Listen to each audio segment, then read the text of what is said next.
പിതാവിന്റെയും പുത്രന്റെയും പരിശുദ്ധാത്മാവിന്റെയും നാമത്തിൽ പരിശുദ്ധ അമ്മേ, പരിശുദ്ധ ദൈവമാതാവേ, കൃപാസനത്തിലൂടെ ഞങ്ങൾക്കും ഞങ്ങളുടെ ദേശത്തിനും അമ്മ മധ്യസ്ഥം തേടി തന്ന എല്ലാ അനുഗ്രഹങ്ങൾക്കും കൃപകൾക്കും ഞങ്ങളിപ്പോൾ ഹൃദയം നിറഞ്ഞ നന്ദി പറയുന്നു. അമ്മേ, പരിശുദ്ധമ്മേ, ദൈവമാതാവേ, 2004 ഡിസംബർ 7 ഉച്ചകഴിഞ്ഞ് 2:30 കൃപാസനത്തിൽ സംഭവിച്ച അമ്മയുടെ പ്രത്യക്ഷപ്പെടലിനെ കുറിച്ച് തിരുസഭയ്ക്ക് സമർപ്പിച്ചിരിക്കുന്ന പഠനരേഖകളുടെ മേൽ സഭാത്മകമായ പഠനം ആരംഭിക്കുവാൻ ഞങ്ങൾ പ്രാർത്ഥിക്കുന്നു. അമ്മേ, പരിശുദ്ധമേ, ഭൂസ്വർലോകങ്ങളുടെ രാജ്ഞിയായ അങ്ങേയ്ക്ക് ഭൗമസംരക്ഷണത്തിനായി പ്രപഞ്ചപ്രകൃതിയെ തന്നെ തിരുസഭ പ്രതിഷ്ഠിക്കുവാൻ ഈ പ്രത്യക്ഷീകരണം വഴി ഇടയാക്കണമേ. പരിശുദ്ധമേ, ജപമാല മാതാവേ, സകല കൃപാസനം പ്രാർത്ഥനയോടും ചേർത്ത് ഞങ്ങളിപ്പോൾ പ്രാർത്ഥിക്കുന്ന ഈ കുടുംബത്തിന്റെ പ്രത്യേക നിയോഗം പറ മക്കളെ.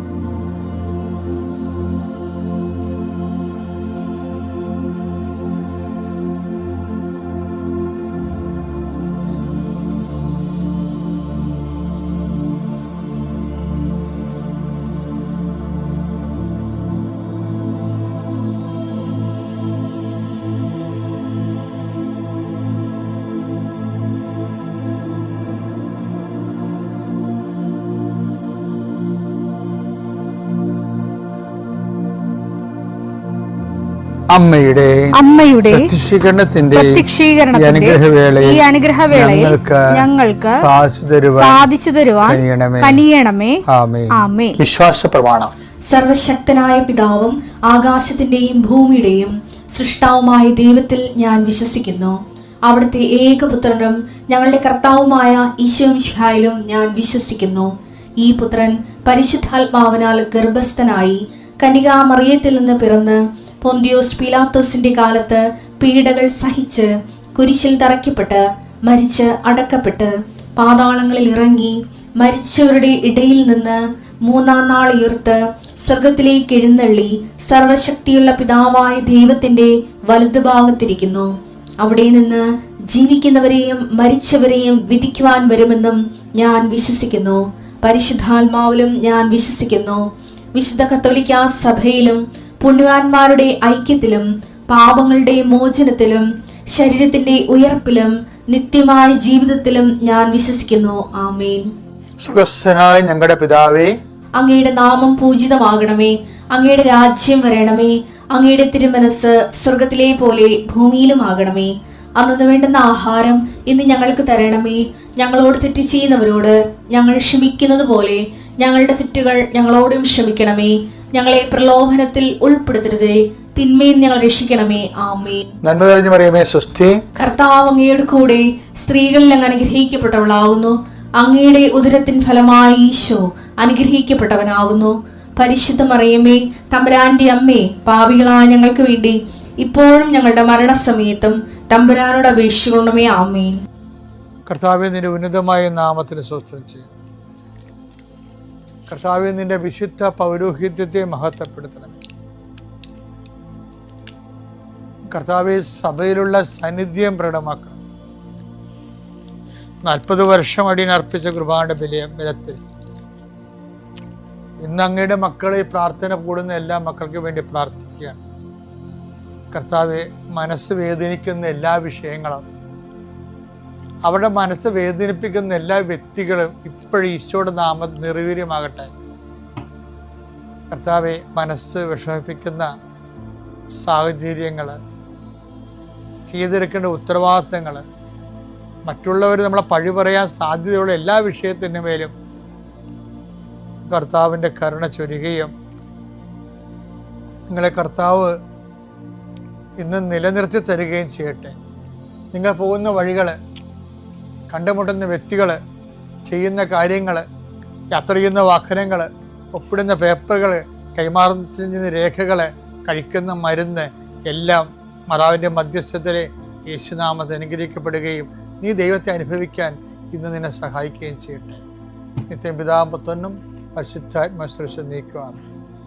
എൻ്റെ പ്രിയപ്പെട്ടവരെ, ദൈവത്തിൻ്റെ ഇടപെടൽ നമ്മുടെ ജീവിതത്തിൽ സുനിശ്ചിതമാക്കുന്നതിന് 2 പോയിന്റുകളുണ്ട്. ഒന്ന് ഇന്നത്തെ സന്ദേശത്തിൽ പറയാം, ഒന്ന് നാളത്തെ സന്ദേശത്തിൽ പറയാം. ഇന്ന് പറയാൻ പോകുന്ന ഇതാണ് മത്തായിയുടെ സുവിശേഷം 8:2. അപ്പോൾ ഒരു കുഷ്ഠരോഗി അടുത്തു വന്ന് താണു വണങ്ങി പറഞ്ഞു, കർത്താവേ, അങ്ങേക്ക് മനസ്സുണ്ടെങ്കിൽ എന്നെ ശുദ്ധനാക്കാൻ കഴിയും. ഇതൊരു വിശ്വാസ പ്രഖ്യാപനമാണ്. ഇതിന്റെ ഓട്ടോമാറ്റിക്കൽ ഉത്തരം എന്താ? ഈശോ എന്താ പറഞ്ഞു നോക്കിയേ? യേശു കൈ നീട്ടി അവനെ സ്പർശിച്ചുകൊണ്ട് അരുൾ ചെയ്തു, എനിക്ക് മനസ്സുണ്ട്, നിനക്ക് ശുദ്ധി വരട്ടെ. ദൈവത്തിന് ഇമ്മീഡിയറ്റ് റെസ്പോൺസ് ഉണ്ടാക്കുന്ന ഒരു പ്രാർത്ഥനയായിപ്പോയി. കാര്യം, കർത്താവേ, അങ്ങേക്ക് മനസ്സുണ്ടെങ്കിൽ എന്നെ ശുദ്ധനാക്കാൻ കഴിയും. Divide of my merits or demerits. കാര്യം പുള്ളി അസസ് ചെയ്തിട്ടേ, കുഷ്ഠരോഗികളെന്ന് പറയുമ്പോൾ സമൂഹം പോലും പുറന്തള്ളിയ ആൾക്കാരാണ്. ആർക്കും മനസ്സില്ലെന്നുള്ളതാണ് വിഷയം. ആർക്കും മനസ്സില്ലാത്ത കൊണ്ടാണ് ഈ മണിയൊടിച്ച് നടക്കണത്. എല്ലാ കുഷ്ഠരോഗികളുടെ കയ്യിൽ ഒരു മണി ഉണ്ടാകുമല്ലോ. കുഷ്ഠരോഗി വരുന്നെന്ന് പറയുമ്പോൾ ഒന്നെങ്കിൽ ജനങ്ങൾ മാറിപ്പോകണം. അതുകൊണ്ട് ജനങ്ങൾക്ക് ഇയാളെ അഭിമുഖീകരിക്കാൻ മനസ്സില്ല. അപ്പം നമുക്കൊരു കാര്യം മനസ്സിലായി, ജനങ്ങൾക്ക് മനസ്സില്ല, നീ വിശ്വസിക്കുന്ന സംഘടനക്ക് മനസ്സില്ല, ഇനി നീ വിശ്വസിക്കുന്ന ആധ്യാത്മിക സംവിധാനങ്ങൾക്ക് മനസ്സില്ല നിൻ്റെ കാര്യത്തിൽ. എന്തിലും നീ വാടിപ്പോകരുത്. എന്താണ്? ഒരാളുടെ മനസ്സുണ്ടായാൽ മതി, നിൻ്റെ ദൈവത്തിന് നീ ജീവിക്കും. അപ്പം ദൈവത്തിന് മനസ്സുള്ളിടത്തോളം കാലം ആർക്കും നമ്മളെ തകർക്കാൻ പറ്റത്തില്ല. പക്ഷെ അത് പറയാൻ ഉള്ള അർജവത്വം ഉണ്ടാവണം. ഈ കുഷ്ഠരോഗിയെപ്പോലെ എന്താണ് അങ്ങേക്കും അത് ഹൃദയത്തെ, ഈശോയുടെ ഹൃദയത്തെ ശരിക്കും അത് ബാധിച്ചിട്ടുണ്ടേ. അതാണ് ഉടനെ ഇമ്മീഡിയറ്റ് റെസ്പോൺസ് ആയിട്ടല്ലേ എനിക്കും മനസ്സുണ്ട് എന്ന് പറഞ്ഞു. നിന്റെ കാര്യത്തിൽ ആർക്കും മനസ്സില്ലെങ്കിലും എനിക്ക് മനസ്സുണ്ട്, നീ ശുദ്ധനുള്ളവനാകുക. ലോകത്തിലെ പല കാര്യങ്ങളിലും പല ആളുകളുടെ കാര്യത്തിലും പലർക്കും മനസ്സിലാഞ്ഞതിന് തൻ്റെ പേരിൽ മാർജിനലൈസായി പോയ ആൾക്കാർ, അവരെ ദൈവത്തിൻ്റെ ഒരു മനസ്സുകൊണ്ട് മാത്രം തിരിച്ചു വിളിച്ചതാണ് ഈശോയുടെ ഏറ്റവും വലിയ സംഭാവന. ആ ഈശോയ്ക്ക് മനസ്സുണ്ടെങ്കിൽ നമ്മൾ ജീവിക്കും, അല്ലെങ്കിൽ നീ ജീവിക്കും, ഞാൻ ജീവിക്കും. അപ്പം ധൈര്യമായിരിക്കണം. പ്രൈസാണ്. പേര് ടിൻറ്റു. ഞാൻ പത്തനംതിട്ടയിൽ നിന്ന് വരുന്നു. ആദ്യം തന്നെ എന്നെ ഈ തിരുസന്നിധിയിൽ പ്രത്യക്ഷീകരണത്തിൻ്റെ സാക്ഷിയാക്കിയതിൽ അമ്മയ്ക്കും തിരുക്കുമാരനും 1000 നന്ദി അറിയിക്കുന്നു. എനിക്ക് ഒരു മോനുണ്ട്, 3 വയസ്സുണ്ട്. ആൾ പ്രീമച്ചുർ ബേബി ആയിരുന്നു. അത് കാരണം ഞാൻ 1 വയസ്സ് വരെ, മോൻ 1 വയസ്സാകുന്നത് വരെ ഞാൻ ജോലിക്ക് പോയിട്ടുണ്ടായിരുന്നുള്ളൂ. അതിനുശേഷം ഞാൻ ജോലി റിസൈൻ ചെയ്ത് 2 വർഷത്തോളമായിട്ട് ബ്രേക്ക് എടുത്ത് കുഞ്ഞിൻ്റെ ഒപ്പം തന്നെ നിൽക്കുമായിരുന്നു. ഒരു ജോലിയില്ലാതെ നിൽക്കുന്നതിൻ്റെ മാനസിക വിഷമങ്ങൾ ജോലിയില്ലാതെ വിഷമിക്കുന്ന ഓരോരുത്തർക്കും അറിയാം. ഒരുപാട് കുത്തുവാക്കുകളും അവഹേളനങ്ങളും ഒക്കെ ഞാൻ നേരിട്ടിട്ടുണ്ട്. അങ്ങനെ ഈ ഡിസംബർ ലാസ്റ്റ് ഞാൻ ആഗ്രഹിച്ചു, മാതാവേ, എനിക്ക് എങ്ങനെയെങ്കിലും ഒരു ജോലി അവിടെ നിന്ന് റെഡിയാക്കി തരണേന്ന്. ഞാൻ എങ്ങും അപ്ലൈ ചെയ്തില്ല. ജാനുവരി 8-ാം തീയതി ഞാൻ അപ്ലൈ പോലും ചെയ്തില്ല. ഒരു കൺസൾട്ടൻസിയിൽ നിന്ന് എനിക്ക് കോൾ വന്നു. ടിൻറ്റുവിൻ്റെ പ്രൊഫൈൽ കണ്ടിട്ട് വിളിക്കുവാണ്, ബാങ്കിലേക്ക് ടിൻറ്റുവിനൊരു ജോബ് വേക്കൻസി ഉണ്ട്, നോക്കുന്നു എന്ന് ചോദിച്ചു. പക്ഷേ മോനെ 2 വർഷമായിട്ട് അടുത്ത് നിൽക്കുന്നു, അവനെ ഇട്ടിട്ട് മാറി നിൽക്കുക ഒരു ഓപ്ഷൻസ് ഞാൻ ചിന്തിച്ചിട്ടില്ല. ഇപ്പോൾ എങ്ങനെയായിരിക്കും മോൻ അതിനോട് ഫുഡൊക്കെ ഞാൻ കൊടുത്താൽ മാത്രമേ മോൻ കഴിക്കത്തുള്ളൂ. ഹസ്ബൻഡിൻ്റെ പപ്പയും മമ്മിയും ഉണ്ട്. ഹസ്ബൻഡും നാട്ടിൽ തന്നെയാണ്, വർക്ക് ഫ്രം ഹോമാണ്. അപ്പം ഞാനത് ആദ്യം ഡിനേ ചെയ്ത് വിട്ടു. വീണ്ടും 12-ാം തീയതി അവർ തിരിച്ചെന്നെ വിളിച്ചു, ഇൻ്റർവ്യൂ ഷെഡ്യൂൾ ചെയ്തിട്ടുണ്ട്. അപ്പോഴും എനിക്ക് എന്താ അവരോട് പറയേണ്ടതെന്ന് അറിയത്തില്ല. ഞാൻ ഹസ്ബൻഡിൻ്റെ അടുക്ക പറഞ്ഞു ഞാൻ എന്താ ചെയ്യേണ്ടതെന്ന് ചോദിച്ചപ്പോൾ, ഒരു ദിവസം ഞാൻ കസിൻ്റെ വീട്ടിലോട്ട് മാറി നിൽക്കുമ്പോൾ മോൻ എങ്ങനെയാണ് റിയാക്ട് ചെയ്യാമെന്ന് അമ്മ മാതാവിൻ്റെ സന്നിധിയിൽ ഞാൻ മോനെ സമർപ്പിച്ചു. മാതാവ്, എനിക്ക് ഈ ജോലിക്ക് പോകണം, എൻ്റെ മോനെ അവിടെ നിന്ന് നിൻ്റെ കൈകളിൽ കാത്തോളണം, അവന് യാതൊരുവിധ ബുദ്ധിമുട്ടുകളും ഉണ്ടാക്കരുത്, ഫുഡ് കഴിക്കാനും അങ്ങനെയൊക്കെ. അത്ഭുതം എന്ന് പറയട്ടെ, ശനിയാഴ്ച ഞാൻ മാറി നിന്നപ്പം അവൻ ആഹാരം കഴിച്ചു, അവൻ എന്നെ തിരക്കിയില്ല. ഞാൻ വൈകിട്ട് വീട്ടിൽ വന്നില്ല, ഞാൻ നൈറ്റ് വീഡിയോ കോൾ ചെയ്ത് കാണിക്കുമ്പം മോൻ ഹാപ്പിയാണ്. നെക്സ്റ്റ് സൺഡേ രാവിലെ ഹസ്ബൻഡ് എന്നെ വന്ന് വീട്ടിൽ കൊണ്ടുവന്നു. സാറ്റർഡേ ഉച്ചയായപ്പോൾ എന്നെ എൻ്റെ കമ്പനിയിൽ നിന്നും ഹയർ അതോറിറ്റി വിളിച്ചു. ഇൻ്റർവ്യൂ ഷെഡ്യൂളിങ് മൺഡേ ആണെന്ന് പറഞ്ഞു. ഞാൻ മൺഡേ ഇൻ്റർവ്യൂ ഈ ജപമാല വെച്ച് ഞാൻ ഇൻ്റർവ്യൂ അറ്റൻഡ് ചെയ്തു. ആ ഫീൽഡിൽ എനിക്ക് യാതൊരു എക്സ്പീരിയൻസ് ഇല്ല, കരിയറിൽ 2 വർഷത്തെ ബ്രേക്ക്. പക്ഷേ അത്ഭുതം എന്ന് പറയട്ടെ, എന്നോട് യാതൊന്നും ചോദിച്ചില്ല.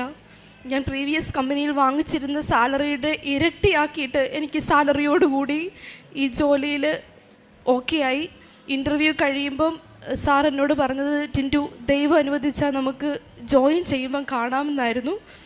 അപ്പം തന്നെ HRയിൽ നിന്ന് കോൾ വന്നു. നെക്സ്റ്റ് ഡേ 13-ാം തീയതി എനിക്ക് ഓഫർ ലെറ്ററും കിട്ടി. അപ്പോഴും എനിക്ക് വിശ്വസിക്കാൻ പറ്റുന്നില്ല. കാരണം ഇപ്പോൾ ഒരുപാട് കള്ളത്തരങ്ങളൊക്കെ നടക്കുന്നുണ്ട്. ഇത് ശരിയാണോ? ഇത്രയും സാലറി പാക്കേജിൽ എനിക്ക് ഇൻ്റർവ്യൂ ആണെങ്കിൽ യാതൊരു ബുദ്ധിമുട്ടും ഉണ്ടായിരുന്നില്ല. ഇത് ഓക്കെ ആണോ, ശരിയാണോ? ഹസ്ബൻഡ് നെറ്റ്വർക്കിംഗ് ഫീൽഡാണ്, ആളിതിനെക്കുറിച്ച് കൂടുതൽ അന്വേഷിച്ചു. എനിക്കറിയാവുന്ന ബാങ്ക് ഫീൽഡിലുള്ള ജോലി ചെയ്യുന്ന ആൾക്കാരോട് അന്വേഷിച്ചു. അപ്പോഴൊക്കെ ഓക്കെയാണ്. ഞാൻ അമ്മ മാതാവിൻ്റെ ഈ തിരുക്കുമാരൻ്റെ മുമ്പിൽ സാക്ഷിയായിട്ട് നിന്ന് പറയാണ്, വരുന്ന മൺഡേ 19th ഞാൻ ജോയിൻ ചെയ്യുകയാണ്. എൻ്റെ വീടിനടുത്ത് തന്നെയുള്ളൊരു ബ്രാഞ്ചിലാണ് എനിക്ക് സിറ്റിംഗ് കിട്ടിയിരിക്കുന്നത്. ആദ്യം അമ്മയോടും തിരുക്കുമാരനോടും കോടാനുകൂടി നന്ദി. എൻ്റെ ആത്മീയ പ്രേക്ഷിത ജീവിതത്തിൽ എനിക്കുണ്ടായ മാറ്റങ്ങൾ ഞാൻ എല്ലാ ദിവസവും മുടങ്ങാതെ കൊന്ത ചൊല്ലും, പാവങ്ങളെ സഹായിക്കും. ഒരു നേരത്തെ ആഹാരത്തിന് വേണ്ടി എൻ്റെ അടുക്കൽ ആര് വന്നിട്ടുണ്ടെങ്കിലും ഞാൻ എൻ്റെ കയ്യിലുള്ളതനുസരിച്ച് ഞാൻ കൊടുക്കാതെ വിട്ടിട്ടില്ല. അതുപോലെ ഉടമ്പടി എടുത്ത സമയത്ത് എനിക്ക് ലഭിച്ചിട്ടുള്ള പത്രങ്ങളൊക്കെ ഞാൻ വിതരണം ചെയ്തിട്ടുണ്ട്. ആത്മീയ ജീവിതത്തിൽ എൻ്റെ ജീവിതത്തിലുണ്ടായ മാറ്റമെന്ന് പറഞ്ഞാൽ, എന്നെ കളിയാക്കിയവരെയും എന്നെ ഒറ്റപ്പെടുത്തിയവരെയും തള്ളിപ്പറഞ്ഞവരുടെയൊക്കെ മുമ്പിൽ അവരോടൊക്കെ എനിക്ക് ക്ഷമിക്കാൻ സാധിച്ചു. എല്ലാത്തിനും മാതാവിനും തിരുക്കുമാരനും 1000 നന്ദി അറിയിക്കും. 37:5 നിൻ്റെ ജീവിതം കർത്താവിന് ഭരമേൽപ്പിക്കുക, കർത്താവിൽ വിശ്വാസമർപ്പിക്കുക, അവിടുന്ന് നോക്കിക്കൊള്ളും. ടിൻറ്റുവെന്ന ഈ മകൾ തനിക്കൊരു ജോലിക്ക് വേണ്ടിയുള്ള പരിശ്രമത്തിൽ പരിശുദ്ധമ്മയുടെ സവിശേഷമായ സംരക്ഷണം ലഭിച്ച സാക്ഷ്യമാണ് നമ്മോട് പങ്കുവയ്ക്കുന്നത്. മകൾ പറഞ്ഞു, പ്രീമച്വർ ബേബി ആയതുകൊണ്ട്, ഏറെ കെയർ ആവശ്യമുള്ളതുകൊണ്ട് തനിക്ക് 2-3 വർഷം ജോലിക്കൊന്നും പോകാനാവാതെ കുഞ്ഞിനെ വളരെ ശ്രദ്ധയോടെ നോക്കേണ്ടി വന്നു. എങ്കിലും ഇപ്പോഴും പോകാനാകുമോ എന്ന സംശയമുള്ള സാഹചര്യമായിരുന്നു. അത് ആ മോനുമായിട്ടുള്ള പരിചരണത്തിൽ ഒന്ന് പരീക്ഷിച്ചു നോക്കി. മോൻ യാതൊരു കുഴപ്പവുമില്ലാതെ വീട്ടിൽ നിൽക്കുന്നുവെന്ന് തിരിച്ചറിഞ്ഞ് ജോലിക്ക് വേണ്ടി അപേക്ഷിച്ചിട്ടില്ലാത്തിടത്ത് നിന്ന് കോൾ വരികയും മകൾ അതിൻ്റെ ഇൻ്റർവ്യൂ പങ്കെടുക്കുമ്പോൾ അത് പുതിയൊരു മേഖലയായിരുന്നിട്ട് കൂടി യാതൊരു ക്ലേശവുമില്ലാതെ അമ്മ മാതാവ് ആ ജോലി മകൾക്ക് അനുവദിച്ചു കൊടുത്തു. അതുമാത്രമല്ല, സാലറി ഹൈക്കോടുകൂടി മകൾക്ക് ആ ജോലി അനുവദിച്ചു കൊടുത്തതിനെയാണ് സന്തോഷത്തോടെ സാക്ഷ്യപ്പെടുത്തുന്നത്. നമ്മുടെ ഭാരങ്ങൾ ഏറ്റെടുക്കുന്ന, ജീവിതത്തിൻ്റെ പദ്ധതികൾ ശുഭകരമാക്കുന്ന, ദൈവസന്നിധിയിലേക്ക് നിഷ്കളങ്കമായി കൊടുക്കുന്ന ഏതൊരു നിയോഗത്തിനും അമ്മ മാതാവ് സവിശേഷമാം കൂടെ നിന്നുകൊണ്ട് അതിൻ്റെ ക്ലേശങ്ങൾ എന്താണോ അത് പരിഹരിച്ച് തന്നുകൊണ്ട് ജീവിത വഴികളെ സുഗമമാക്കും എന്നതിൻ്റെ സാക്ഷ്യമാണ് ഈ മകൾ ഈ അൾത്താരയിൽ പങ്കുവച്ചത്. ആ മകൾക്കുള്ള 2 ബ്ലോക്കുകൾ, ആദ്യത്തത് കുഞ്ഞെങ്ങനെ വീട്ടിൽ ഒറ്റയ്ക്ക് നിൽക്കും എന്നതിനെക്കുറിച്ചാണ്. അത് കുഞ്ഞ് ആരോഗ്യത്തോടെ സന്തോഷത്തോടെ ഭവനത്തിൽ തുടരുന്നതിനുള്ള സാഹചര്യം അമ്മ മാതാവ് തന്നെ ഒരുക്കി കൊടുത്തു. കുഞ്ഞ് ധൈര്യമുള്ള കുഞ്ഞായി വീട്ടിൽ നിൽക്കുന്നത് കാണാൻ പറ്റി. രണ്ടാമത്തത് കരിയർ ഗ്യാപ്പുള്ള മകൾക്ക് പുതിയൊരു മേഖലയിലുള്ള ഇൻ്റർവ്യൂ എങ്ങനെ പങ്കെടുക്കുകയും ജോലി നേടുകയും ചെയ്യുമെന്നുള്ള ആശങ്കയായിരുന്നു. വളരെ സൗഹൃദത്തിൽ മാത്രം ഇൻ്റർവ്യൂവിൽ പങ്കെടുക്കുവാൻ മകൾക്ക് സാഹചര്യങ്ങൾ ലഭിക്കുകയും യാതൊരു ക്ലേശവും ഭാരവുമില്ലാതെ സന്തോഷത്തോടെ അത് പൂർത്തീകരിക്കുവാൻ അമ്മ സഹായിക്കുകയും ചെയ്തു. സാലറിയെക്കുറിച്ച് ഒത്തിരിയൊന്നും ആലോചിച്ചില്ലെങ്കിൽ കൂടിയും ജീവിതത്തെയും അതിൻ്റെ അവസ്ഥകളെയും കണ്ട് അമ്മ തന്നെ മകൾക്ക് നല്ലൊരു സാലറി അനുവദിച്ചു കൊടുത്ത് മകളുടെ ആ തൊഴിലിനെ പോലും കൂടുതൽ സുരക്ഷിതമാക്കി, കുടുംബത്തെ കൂടുതൽ ഭദ്രതയുള്ളതാക്കി. അമ്മ വഴി ഈ മകൾക്ക് ലഭിച്ച ഈ ജോലിക്കും പ്രത്യേക സംരക്ഷണങ്ങൾക്കും അമ്മ മാതാവിനും ഈശോയ്ക്കും നന്ദി പറഞ്ഞുകൊണ്ട് കരങ്ങളടിച്ച് ഈ സാക്ഷ്യം നമുക്ക് സമർപ്പിക്കാം. മാതാവിനും തിരുക്കുമാരനും 1000 നന്ദി. ഈ അൾത്താരയിൽ വന്നതെന്ന് സാക്ഷ്യം പറയാൻ ഞങ്ങളെ അനുഗ്രഹിച്ചതിനെ ഓർത്ത്. എൻ്റെ പേര് ആശ ജോസഫ്. ഞാൻ Thodupuzha Alakode saint Thomas More church പള്ളിയിൽ നിന്ന് വരുന്നു. ഞാൻ ആദ്യമായിട്ട് ഇവിടെ വന്നത് 2019 മാർച്ച് മാസത്തിലെ ആദ്യത്തെ വീക്കിലായിരുന്നു. അന്ന് എൻ്റെ ഈ മോന് 4 മാസമേ ഉണ്ടായിരുന്നുള്ളൂ. എൻ്റെ ഒരു ഫ്രണ്ട് വഴിയാണ് ഞാനിവിടെ വന്നത്. ഇവിടെ വന്നിട്ട് എനിക്ക് പ്രത്യേകിച്ചൊന്നും തോന്നിയില്ല, ഞാൻ പോയി. പക്ഷേ ഒരാഴ്ച കഴിഞ്ഞപ്പോൾ എനിക്കെന്തോ പിന്നെയും വന്നെന്ന് തോന്നി. ഞാൻ ഹസ്ബൻഡിനോട് പറഞ്ഞു, ഇവിടെ വന്നു. അങ്ങനെ 2019 മാർച്ച് 19-ാം തീയതി അന്ന് എൻ്റെ ജന്മദിനമായിരുന്നു. അപ്പോൾ അന്ന് ഞാനിവിടെ വന്ന് ഉടമ്പടി എടുത്തു. ഉടമ്പടി എടുത്തപ്പം ഞാൻ വെക്കാത്തൊരു നിയോഗമാണ് എനിക്ക് ഈ നിൽക്കുന്ന മോൻ. കാരണം എൻ്റെ മോളുണ്ടായി 11 വർഷം കഴിഞ്ഞിട്ടാണ് ഈ മോനുണ്ടായത്, ഈ ഒരു മോൻ. അത് കഴിഞ്ഞപ്പോൾ ഡോക്ടർ എന്നോട് പറഞ്ഞു ഒത്തിരി കോംപ്ലിക്കേഷൻസ് ആയിരുന്നു, ഏജ് ഓവർ ഉണ്ട് എനിക്ക്, അപ്പം ഇനി കുട്ടികളുണ്ടാവില്ല, ഓൾറെഡി യൂട്രസൊക്കെ ഒട്ടിപ്പോയി. അപ്പോൾ ഞാൻ പറഞ്ഞാൽ നമുക്ക് നിർത്താം. അപ്പോൾ ഡോക്ടർ പറഞ്ഞു നിർത്തിൻ്റെ ആവശ്യമൊന്നുമില്ല, കാരണം അത് ഓൾറെഡി ഒട്ടിപ്പോയതാണ്, ഇനി എന്തായാലും നിങ്ങൾക്ക് ഉണ്ടാവില്ല, അപ്പോൾ അതോടത്ത് പേടിക്കണ്ടെന്ന് പറഞ്ഞു. അപ്പം ഞാൻ ഉടമ്പടി എടുത്തിട്ട് അങ്ങ് നീങ്ങിപ്പോയിട്ട് റിട്ടേൺ വന്നിട്ട് അന്ന് നമുക്ക് ഈ അൾത്താരയിലൊക്കെ കയറാം, ഇതേപോലെ ഒന്നും അല്ലായിരുന്നു. അപ്പം ഞാൻ അവിടെ നിന്ന് പ്രാർത്ഥിച്ചിട്ട് പറഞ്ഞു, മാതാവേ, ഞാൻ ഉടമ്പടിയിൽ വെച്ചിട്ടില്ല, പക്ഷേ എൻ്റെ മനസ്സിൻ്റെ ഒരു ആഗ്രഹം പറയുക, എനിക്ക് മൂത്തത് മോളാണ്, അവൾക്ക് ഇത്ര വയസ്സുണ്ട്, പക്ഷേ എൻ്റെ ഈ കുഞ്ഞു മോനൊരു കൂട്ടായിട്ട് ഒരാളെയും കൂടെ നിനക്ക് തരാൻ പറ്റുമെങ്കിൽ തന്നെ എന്ന് പറഞ്ഞ് ഞാൻ പോയി. പക്ഷെ ഞാനത് മനസ്സിലൊന്നും ഇട്ട് നടന്നില്ല. എന്തായാലും 2020 ഞാൻ ക്യാരിങ് ആയി. പക്ഷേ പെട്ടെന്നായതുകൊണ്ട് എനിക്ക് ഇവന് ഉൾക്കൊള്ളാൻ പറ്റിയില്ല പ്രഗ്നൻസിയിൽ. ഞാൻ ഹസ്ബൻഡിനോട് പറഞ്ഞു നമുക്കിത് വേണ്ട, കാരണം മറ്റേ ആൾക്ക് 1 വയസ്സായിട്ടുള്ളൂ, അവന് ഫീഡിങ് ചെയ്യാനൊന്നും എനിക്കിതായാലും അതിൻ്റെ ഇടയ്ക്ക് ഷുഗർ, തൈറോയിഡ്, അങ്ങനെ ഒത്തിരി കോംപ്ലിക്കേഷൻസ് ഉണ്ടായിരുന്നു. ഇപ്പോൾ ഹസ്ബൻഡ് എന്നോട് പറഞ്ഞു നിനക്ക് എങ്ങനെ ഇത് പറയാൻ തോന്നി, അങ്ങനെയൊന്നും ചിന്തിക്കല്ലേ എന്ന് പറഞ്ഞു. എനിക്ക് ഈ കുഞ്ഞു ഉള്ളിലുണ്ടായിട്ട് പക്ഷെ ഞാൻ ആ ഉടമ്പടിയിൽ വെച്ചിട്ടില്ല, അതിനെക്കുറിച്ച് ഞാൻ ചിന്തിക്കുന്നുമില്ല. 2-ാം മാസത്തിൽ എനിക്ക് ബ്ലീഡിങ് ഉണ്ടായി. അപ്പം ഡോക്ടർ ചെന്നിട്ട് പറഞ്ഞു പ്രഗ്നൻസി ഉണ്ട്, പക്ഷെ ബേബീനെ കാണുന്നില്ല. അത് കഴിഞ്ഞ് എൻ്റെ മോൾ ഒത്തിരി സന്തോഷിച്ചായിരുന്നു ഈ കുട്ടി. പക്ഷെ അവൾ എന്നോട് പറഞ്ഞു മമ്മി എന്തെങ്കിലും ഇങ്ങനെ മനസ്സിൽ വിചാരിച്ച് എന്തെങ്കിലും പറഞ്ഞിട്ടോ അങ്ങനെയൊക്കെ ഉണ്ട്. അപ്പം ഞാൻ ഓർത്തു ഉടമ്പടിയിലൊന്നും ഞാൻ വെച്ചിട്ടില്ല, പിന്നെ ഞാൻ ഓർത്തു ദൈവമേ ഞാനിങ്ങനെ പറഞ്ഞായിരുന്നല്ലോ മാതാവിനോട്, എനിക്ക് ഒരാളെയും കൂടെ തന്നെ എൻ്റെ ഈ കുഞ്ഞിന് കൂട്ടായിട്ട്. പിന്നെ എനിക്ക് ഭയങ്കര മനോവിഷമായിരുന്നു. പക്ഷേങ്കിൽ ആ 2 മാസം മുതൽ ഞാൻ ഇഞ്ചക്ഷനിലാണ് എൻ്റെ ഈ കുഞ്ഞിനെ വയറ്റിയിട്ടുകൊണ്ട് കിടന്നത്. മിക്ക ദിവസങ്ങളിലും ഹോസ്പിറ്റലിലായിരുന്നു, ഇവനെ നോക്കാൻ ആളില്ല. മോള് കൊറോണ ടൈം 10-ാം ക്ലാസ്സിൽ പഠിക്കുന്നു, എന്ത് ചെയ്യണമെന്നൊന്നും ഞങ്ങൾക്ക് അറിയില്ലായിരുന്നു. 7-ാം മാസം ആയപ്പോഴത്തേക്കും വെളുപ്പിന് കൺട്രാക്ഷൻ തുടങ്ങി. ഹോസ്പിറ്റലിൽ ഞങ്ങളൊരു 7:30 ചെന്നു. ഡോക്ടർ പറഞ്ഞു വെയിറ്റ് ചെയ്യുക. വൈകിട്ട് 4:30 വരെ ഞാൻ ഈ കുഞ്ഞിനെ വേണ്ടാന്ന് വെച്ചതിൻ്റെ വേദന ഞാൻ അനുഭവിച്ചുകൊണ്ടിരിക്കുകയായിരുന്നു. ഒരു 10-15 മിനിറ്റ് ഇടവിട്ട് എനിക്ക് കൺട്രാക്ഷൻ വരും. ഡോക്ടർ പറഞ്ഞു നമുക്ക് മാക്സിമം നോക്കാം, പക്ഷേ ഇതാൾ പുറത്ത് വന്നു കഴിഞ്ഞാൽ നിങ്ങൾക്ക് കിട്ടുമില്ലയോ എന്നൊന്നും ഉറപ്പില്ല. എന്നിരുന്നാലും എന്നോടത് പറഞ്ഞില്ല, ഹസ്ബൻഡിനോടാണ് പറഞ്ഞത്. ഒരു 4:30 ഓപ്പറേഷൻ ചെയ്തു, കുട്ടീനെ എടുത്തു. ഞാൻ കണ്ടില്ല. എന്നോട് പറഞ്ഞു ആൺകുട്ടിയെ കുഴപ്പമില്ല എന്ന് പറഞ്ഞു. 15 ദിവസം ഇവൻ ICUലായിരുന്നു, ഹാർട്ടിന് പ്രോബ്ലം ഉണ്ടായിരുന്നു. ആ വേദനയിലൊക്കെ ഞങ്ങൾ നടന്നു. പക്ഷേ ഞാൻ അപ്പോഴും ഇവിടെ വന്ന് സാക്ഷ്യം പറയാനൊന്നും ഒരു വില്ലിങ് അല്ലായിരുന്നു. ഉടമ്പടിയിൽ വെച്ച നിയോഗം അല്ലല്ലോ എന്ന് ഓർത്തു. 1.5 വയസ്സായപ്പോഴത്തേക്ക് ഇവന് ഹാർട്ടിന് വയ്യാതെയായി തുടങ്ങി. അപ്പം നമ്മൾ ഡോക്ടറെ കണ്ടു കഴിഞ്ഞപ്പം വാൽവ് ചുരുങ്ങുവാണ്, നോക്കാം മാക്സിമം നോക്കാമെന്ന് പറഞ്ഞു. അന്ന് ഞാനിവിടെ കരഞ്ഞുകൊണ്ട് ആ ആദ്യത്തെ ഉടമ്പടി എൻ്റെ കയ്യിൽ നിന്ന് നഷ്ടപ്പെട്ടും പോയി. പിന്നെ അന്ന് വന്ന് പോയിട്ട് പിന്നെ ഞാൻ ഉടമ്പടിനെക്കുറിച്ച് ചിന്തിച്ചിട്ടില്ല. അതൊരു നമ്മൾ എന്താ പറയുക, കണ്ടൊരു ആഗ്രഹം സാധിക്കണം എന്നുള്ള രീതിക്ക് വന്ന് പോയ പോലെ ആയിപ്പോയി. പിന്നെ ഞാൻ 2022 ഇവിടെ വന്നു, ഉടമ്പടി വീണ്ടും എടുത്തു. എൻ്റെ തെറ്റുകളെല്ലാം ഞാൻ മാതാവിനോട് ഏറ്റുപറഞ്ഞ് കരഞ്ഞ് ഞാൻ ആ ഉടമ്പടി പാലിച്ചു പോന്നു. ഇപ്പോൾ ഇവിടം വരെ എത്തി. ഇന്ന് 2026 ഇതിനിടയ്ക്ക് മോനൊരു ഓപ്പറേഷനൊക്കെ കഴിഞ്ഞു, പക്ഷെ കുഴപ്പമൊന്നുമില്ല, ആൾ നന്നായി പോകുന്നു. ഇവന് ഹാർട്ടിൻ്റെ പ്രശ്നവും ഇവനെ നോക്കാനുള്ള ബുദ്ധിമുട്ടും കാരണം എനിക്ക് മോളെ 10ാം ക്ലാസ് കഴിഞ്ഞപ്പം എൻ്റെ ഹസ്ബൻഡിൻ്റെ പെങ്ങളെ സിസ്റ്ററാണ്, അവരുടെ കെയർ ഓഫിൽ ഒരു ഹോസ്റ്റലിലേക്ക് മാറ്റേണ്ട വന്നു. നമ്മൾ മിക്ക ദിവസവും ഹോസ്പിറ്റലായുണ്ട്. പക്ഷേ മോള് വീട്ടിൽ നിന്ന് മാറിയപ്പോൾ അവൾക്കൊരു തോന്നലായി, മമ്മിക്ക് ഈ 2 കുഞ്ഞുങ്ങൾ വന്നപ്പം എന്നോടൊരു അകൽച്ചയായി. കാരണം അവളുടെ ഏജും അത്. അവളെന്നിട്ട് അവിടെ ചെന്ന് പഠിക്കില്ല, ആകെ ബുദ്ധിമുട്ടായി. അവർ പറഞ്ഞു നമുക്ക് ഈ കുട്ടീനെ അക്കോമഡേറ്റ് ചെയ്യാൻ പറ്റില്ല.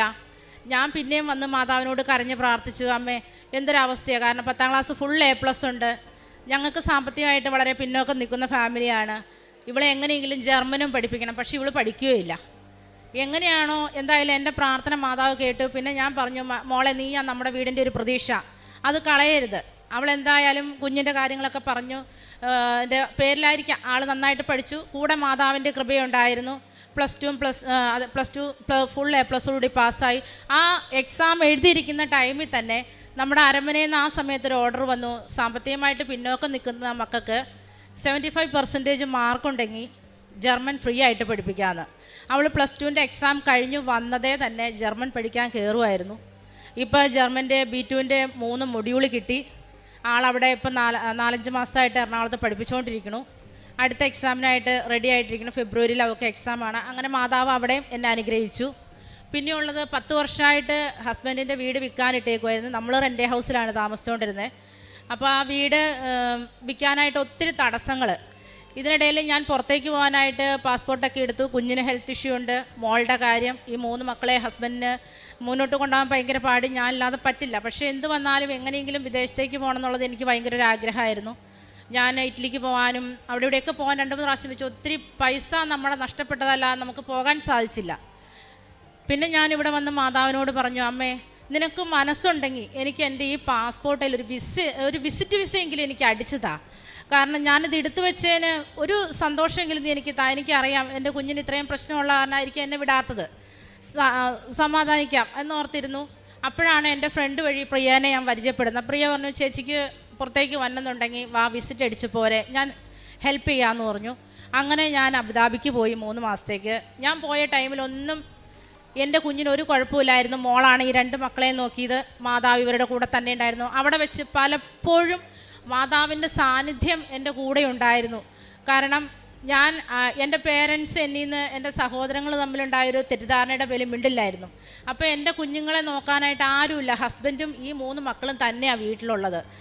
ഇവനൊരു പനി വന്നിട്ട് തന്നെ രാത്രി ഞാൻ മോള് വിളിക്കും, മമ്മി കൊച്ചിന് വയ്യ, എന്താ ചെയ്യേണ്ടത്, കാരണം ഇവന് ഹാർട്ടിന് പ്രശ്നമുള്ള കാരണം ശ്വാസം മുട്ടുണ്ടാവും, വന്നു കഴിഞ്ഞാൽ നമുക്ക് ഓക്സിജൻ സപ്പോർട്ട് കൊടുക്കാതെ വയ്യ. അപ്പം ഞാൻ പറയും, മോനെ മമ്മി മെഡിസിൻ എല്ലാം എടുത്തു വെച്ചിട്ടുണ്ട്, മോൻ അതനുസരിച്ച് കൊടുത്തോ. അങ്ങനെ നമ്മൾ അപ്പോഴും എനിക്ക് പ്രിയയും ഒക്കെ നല്ല സപ്പോർട്ടായിരുന്നു. അതിനിടയ്ക്ക് അതാണ് എനിക്ക് ഏറ്റവും എൻ്റെ വിസിറ്റ് പാസ്പോർട്ട്. ആ പാസ്പോർട്ടിൽ അങ്ങനെ വിസിറ്റ് അടിച്ച് എനിക്ക് പോയി വരാൻ സാധിച്ചു. അതുപോലെ തന്നെ അവിടെ വെച്ചിട്ട് പ്രിയനെ എൻ്റെ ഫ്രണ്ട് മിനി വഴിയാണ് പരിചയപ്പെട്ടത്. അപ്പോൾ പ്രിയയ്ക്ക് ജോലിയിൽ ഒത്തിരി പ്രശ്നങ്ങളും പ്രഷറും ഒക്കെ ഉണ്ടായിരുന്നു. അപ്പോൾ എന്നോട് പറഞ്ഞു, അപ്പോൾ ഞാൻ പറഞ്ഞു, പ്രിയ എൻ്റെ കയ്യിലൊരു മാതാവുണ്ട്, കൃപാസന മാതാവിൻ്റെ ഒരു ഫോട്ടോയുണ്ട്, ഞാൻ തരാം. അതേപോലെ പ്രാർത്ഥിക്കാനുള്ള ഒരു പ്രത്യക്ഷീകരണ പുസ്തകവും തരാം, മോൻ ഓൺലൈനിൽ ഉടമ്പടി എടുക്കുക, അപ്പം നിൻ്റെ പ്രശ്നങ്ങളെല്ലാം മാറും. ഞാൻ എന്നോട് ആരെന്ത് പറഞ്ഞാലും എനിക്ക് പറ്റുന്ന രീതിക്കെല്ലാം ഞാൻ അവർക്ക് വേണ്ടി പ്രാർത്ഥിക്കും. എനിക്ക് എന്നിലേക്കുള്ള കൂടുതലായിട്ട് ഞാൻ മറ്റുള്ളവർക്ക് വേണ്ടിയിട്ടായിരുന്നു പ്രാർത്ഥിച്ചുകൊണ്ടിരുന്നത്. പലരും എന്നെ കളിയാക്കിയിട്ടുണ്ട്, ചേച്ചി കൃപാസന മാതാവിൻ്റെ കാര്യം പറയില്ല, എൻ്റെ ചേച്ചിയുടെ കാര്യങ്ങൾ എന്ത് ഒന്നും നടക്കാത്തതെന്ന്. ഞാൻ പറഞ്ഞു, എൻ്റെ കാര്യങ്ങളെല്ലാം ഞാൻ ഓരോ പ്രാവശ്യം വരുമ്പോൾ ഇവിടെ എഴുതി വെക്കുന്നുണ്ട്, ഉടമ്പടിയിൽ കൊടുക്കുന്നുണ്ട്. പിന്നെ ഞാൻ അതേക്കുറിച്ച് ചിന്തിച്ചിട്ടില്ല.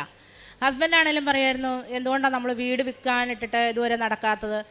അതിൻ്റെ പേരിൽ ഞാനിവിടെ വന്ന് അച്ഛനെ കണ്ട് പ്രാർത്ഥിച്ചു. പക്ഷെ തന്ന കാശ് രൂപ എൻ്റെ കയ്യിൽ നിന്ന് പോയി. വീട്ടിൽ ചെന്ന് ഞാൻ ജീവിതത്തിൽ ശരിക്കും പറഞ്ഞാൽ മനസ്സ് നൊന്ത് കരഞ്ഞത് ആ ഉടമ്പടി ആ കാശ് രൂപം നഷ്ടപ്പെട്ടു പോയപ്പോഴും എൻ്റെ കുഞ്ഞിൻ്റെ സർജറി ടൈമിലുമായിരുന്നു. ആ കാശ് രൂപം പോയ അന്ന് തന്നെ ഞാൻ ഇങ്ങോട്ടേക്ക് വിളിച്ചപ്പോൾ ഞാൻ പറഞ്ഞു, എൻ്റെ കയ്യിൽ നിന്ന് അത് പോയിട്ടില്ല, ഞാൻ ഇവിടെ വെച്ച് തന്നെ എൻ്റെ ഫയലിൽ വെച്ചാൽ, പക്ഷേ അത് മിസ്സിങ്. അപ്പോൾ ഇവിടുത്തെ ആ ചേച്ചി എന്നോട് ചോദിച്ചു, ശുശ്രൂഷയുള്ള ചേച്ചി ഫോൺ എടുത്തിട്ട് എന്നോട് ചോദിച്ചു, മോളെ ആരുടെ പേരിലാണ് വസ്തു? ഞാൻ പറഞ്ഞു, ഹസ്ബൻഡിൻ്റെ പേരിലാണ്. അപ്പം മോളെടുത്ത എങ്ങനെയാണ് ശരിയായത്? അത് ഹസ്ബൻഡ് തന്നെ ആ ഉടമ്പടി എടുക്കണ്ടായിരുന്നോ? അപ്പോൾ ഞാൻ ചേട്ടനോട് പറഞ്ഞു, ഇവിടെ നമ്മുടെ അച്ഛനാണേലും ക്ലാസ്സിൻ്റെ ഇടയ്ക്ക് പറയുന്നുണ്ട്, ചില ഭർത്താക്കന്മാർ ഭാര്യമാരെ നിർത്തിക്കൊണ്ട് കാര്യം നേടാൻ നോക്കുന്നു എന്ന്. അത് ഒരു കാലത്തിൽ നമ്മുടെ രാജ്യത്തിലും അങ്ങനെ തന്നെയായിരുന്നു. പക്ഷേങ്കിൽ എൻ്റെ ഹസ്ബൻഡിനോട് ഞാൻ പറഞ്ഞു, പപ്പ നിങ്ങൾ തന്നെ എടുക്കുക, അതിന് തീരുമാനം ഉണ്ടാവുമെന്ന് പറഞ്ഞു. ഹസ്ബൻഡ് വന്ന് പിറ്റേന്ന് തന്നെ ഞങ്ങൾ വന്ന് ചേട്ടൻ വന്ന് ഉടമ്പടി എടുത്തു.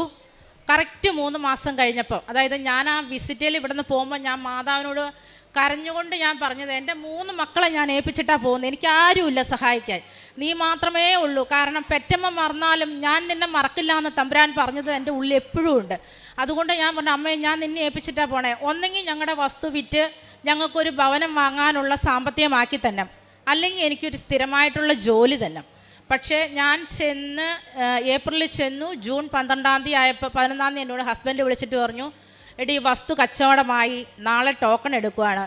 കാരണം ഞങ്ങൾക്ക് ആ വസ്തുവിന് മെയിൻ റോഡാണ്, 1.25-1.5 ആര് വന്നാലും അതേ പറയുള്ളൂ, മുസ്ലിംസിൻ്റെ ഏരിയ ആണ്. പക്ഷേ ഞങ്ങൾക്കത് 2 ലക്ഷം രൂപയ്ക്ക് സെൻറ്റിന് കച്ചവടമായി, അത്യാവശ്യം നല്ലൊരു എമൗണ്ട് നമുക്ക് കിട്ടി. അങ്ങനെയും തമ്പുരാൻ നമ്മളെ അനുഗ്രഹിച്ചുകൊണ്ടിരിക്കുന്നു. പിന്നെ എൻ്റെ പേരൻസ് അവർ മിണ്ടില്ല എന്ന് ഞാൻ പറഞ്ഞിരുന്നു. ഡിസംബർ 7-ാം തീയതി മാതാവിൻ്റെ പ്രത്യക്ഷീകരണത്തിൻ്റെ അന്ന്, ഈ 25-ൽ എൻ്റെ ഈ മോൻ ഹോസ്പിറ്റലിൽ അഡ്മിറ്റ് ആയിരുന്നു പനിയായിട്ട്. അപ്പോൾ ചേട്ടൻ ഇങ്ങോട്ട് പോന്നു, ആരുമില്ല. പെട്ടെന്ന് അമ്മ എന്നെ വിളിച്ചു, മോനെ നിങ്ങൾ ഏത് ഹോസ്പിറ്റലിലാണ്? ഞാൻ പറഞ്ഞു തൊടുപുഴ ഇന്ന ആശുപത്രിയിലാണ്. അപ്പോൾ ആയിക്കോട്ടെ, അമ്മ ഒരു പൊതി ചോറുമായിട്ട് വരണ്ടെന്ന് പറഞ്ഞു. എനിക്ക് ഭയങ്കര സന്തോഷമായിപ്പോയി. കാരണം ഞാൻ അമ്മ മാതാവിനോട് എന്നും പറയുമായിരുന്നു, ഒരു തെറ്റിദ്ധാരണയുടെ പേരിൽ എൻ്റെ മാതാപിതാക്കൾ എന്നോട് അകന്നിരിക്കുന്നത്. പക്ഷേ എൻ്റെ ആങ്ങളയുടെ വൈഫ് വഴി അവരുടെ വിശേഷങ്ങളെല്ലാം ഞാൻ അറിയുമായിരുന്നു. അവർ വിളിക്കാതെ മിണ്ടാതെ ഇരിക്കുമ്പോൾ ഒരവസ്ഥ. കാരണം ഞാനും ഒരു അമ്മ, എൻ്റെ കുഞ്ഞുങ്ങളിട്ട് ഞാൻ മാറി എന്നപ്പോൾ ആ വേദന എത്രത്തോളം ഉണ്ടെന്ന് എനിക്ക് മനസ്സിലായത്. അത് കഴിഞ്ഞ് ഞാൻ ഓർത്ത അമ്മ മാത്രമേ ഉള്ളൂ എന്ന്. പക്ഷേ കയറി വന്നപ്പോൾ ചാച്ചനും ഉണ്ടായിരുന്നു. എനിക്ക് ഭയങ്കര സങ്കടമായിപ്പോയി.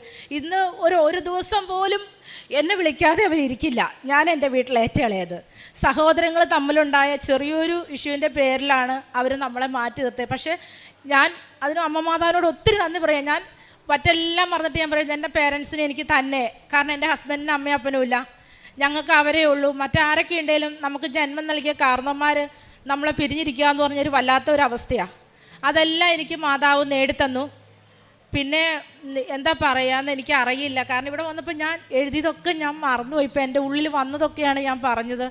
ഇനിയും അമ്മ എനിക്ക് ഒത്തിരി അനുഗ്രഹങ്ങൾ തളരും. അതേപോലെ ഇവിടെ ഇരിക്കുന്ന ഓരോ മക്കളോടും എനിക്ക് ഒന്നേ പറയാനുള്ളൂ, ഞാനൊരു കാലത്ത് ഉടമ്പടി ഉഴപ്പിയ ആളാണ്. അന്ന് ഞാൻ ഒത്തിരി മനോവേദന അനുഭവിച്ചു.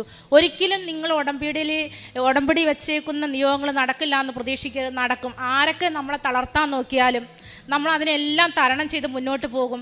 അതുപോലെ തന്നെ പ്രേക്ഷിത വേലയായിട്ട് ഞാൻ ചെയ്യുന്നത്, പത്രം കിട്ടുമ്പോൾ തന്നെ ഇവിടെ നിന്ന് ഇറങ്ങുമ്പോൾ തന്നെ നമ്മൾ വണ്ടിയിലിരുന്നത് പ്രാർത്ഥിച്ച് പോണ വഴിക്ക്, ഈ 2 മക്കളും വഴക്കാ പേപ്പർ കൊടുക്കാനായിട്ട്.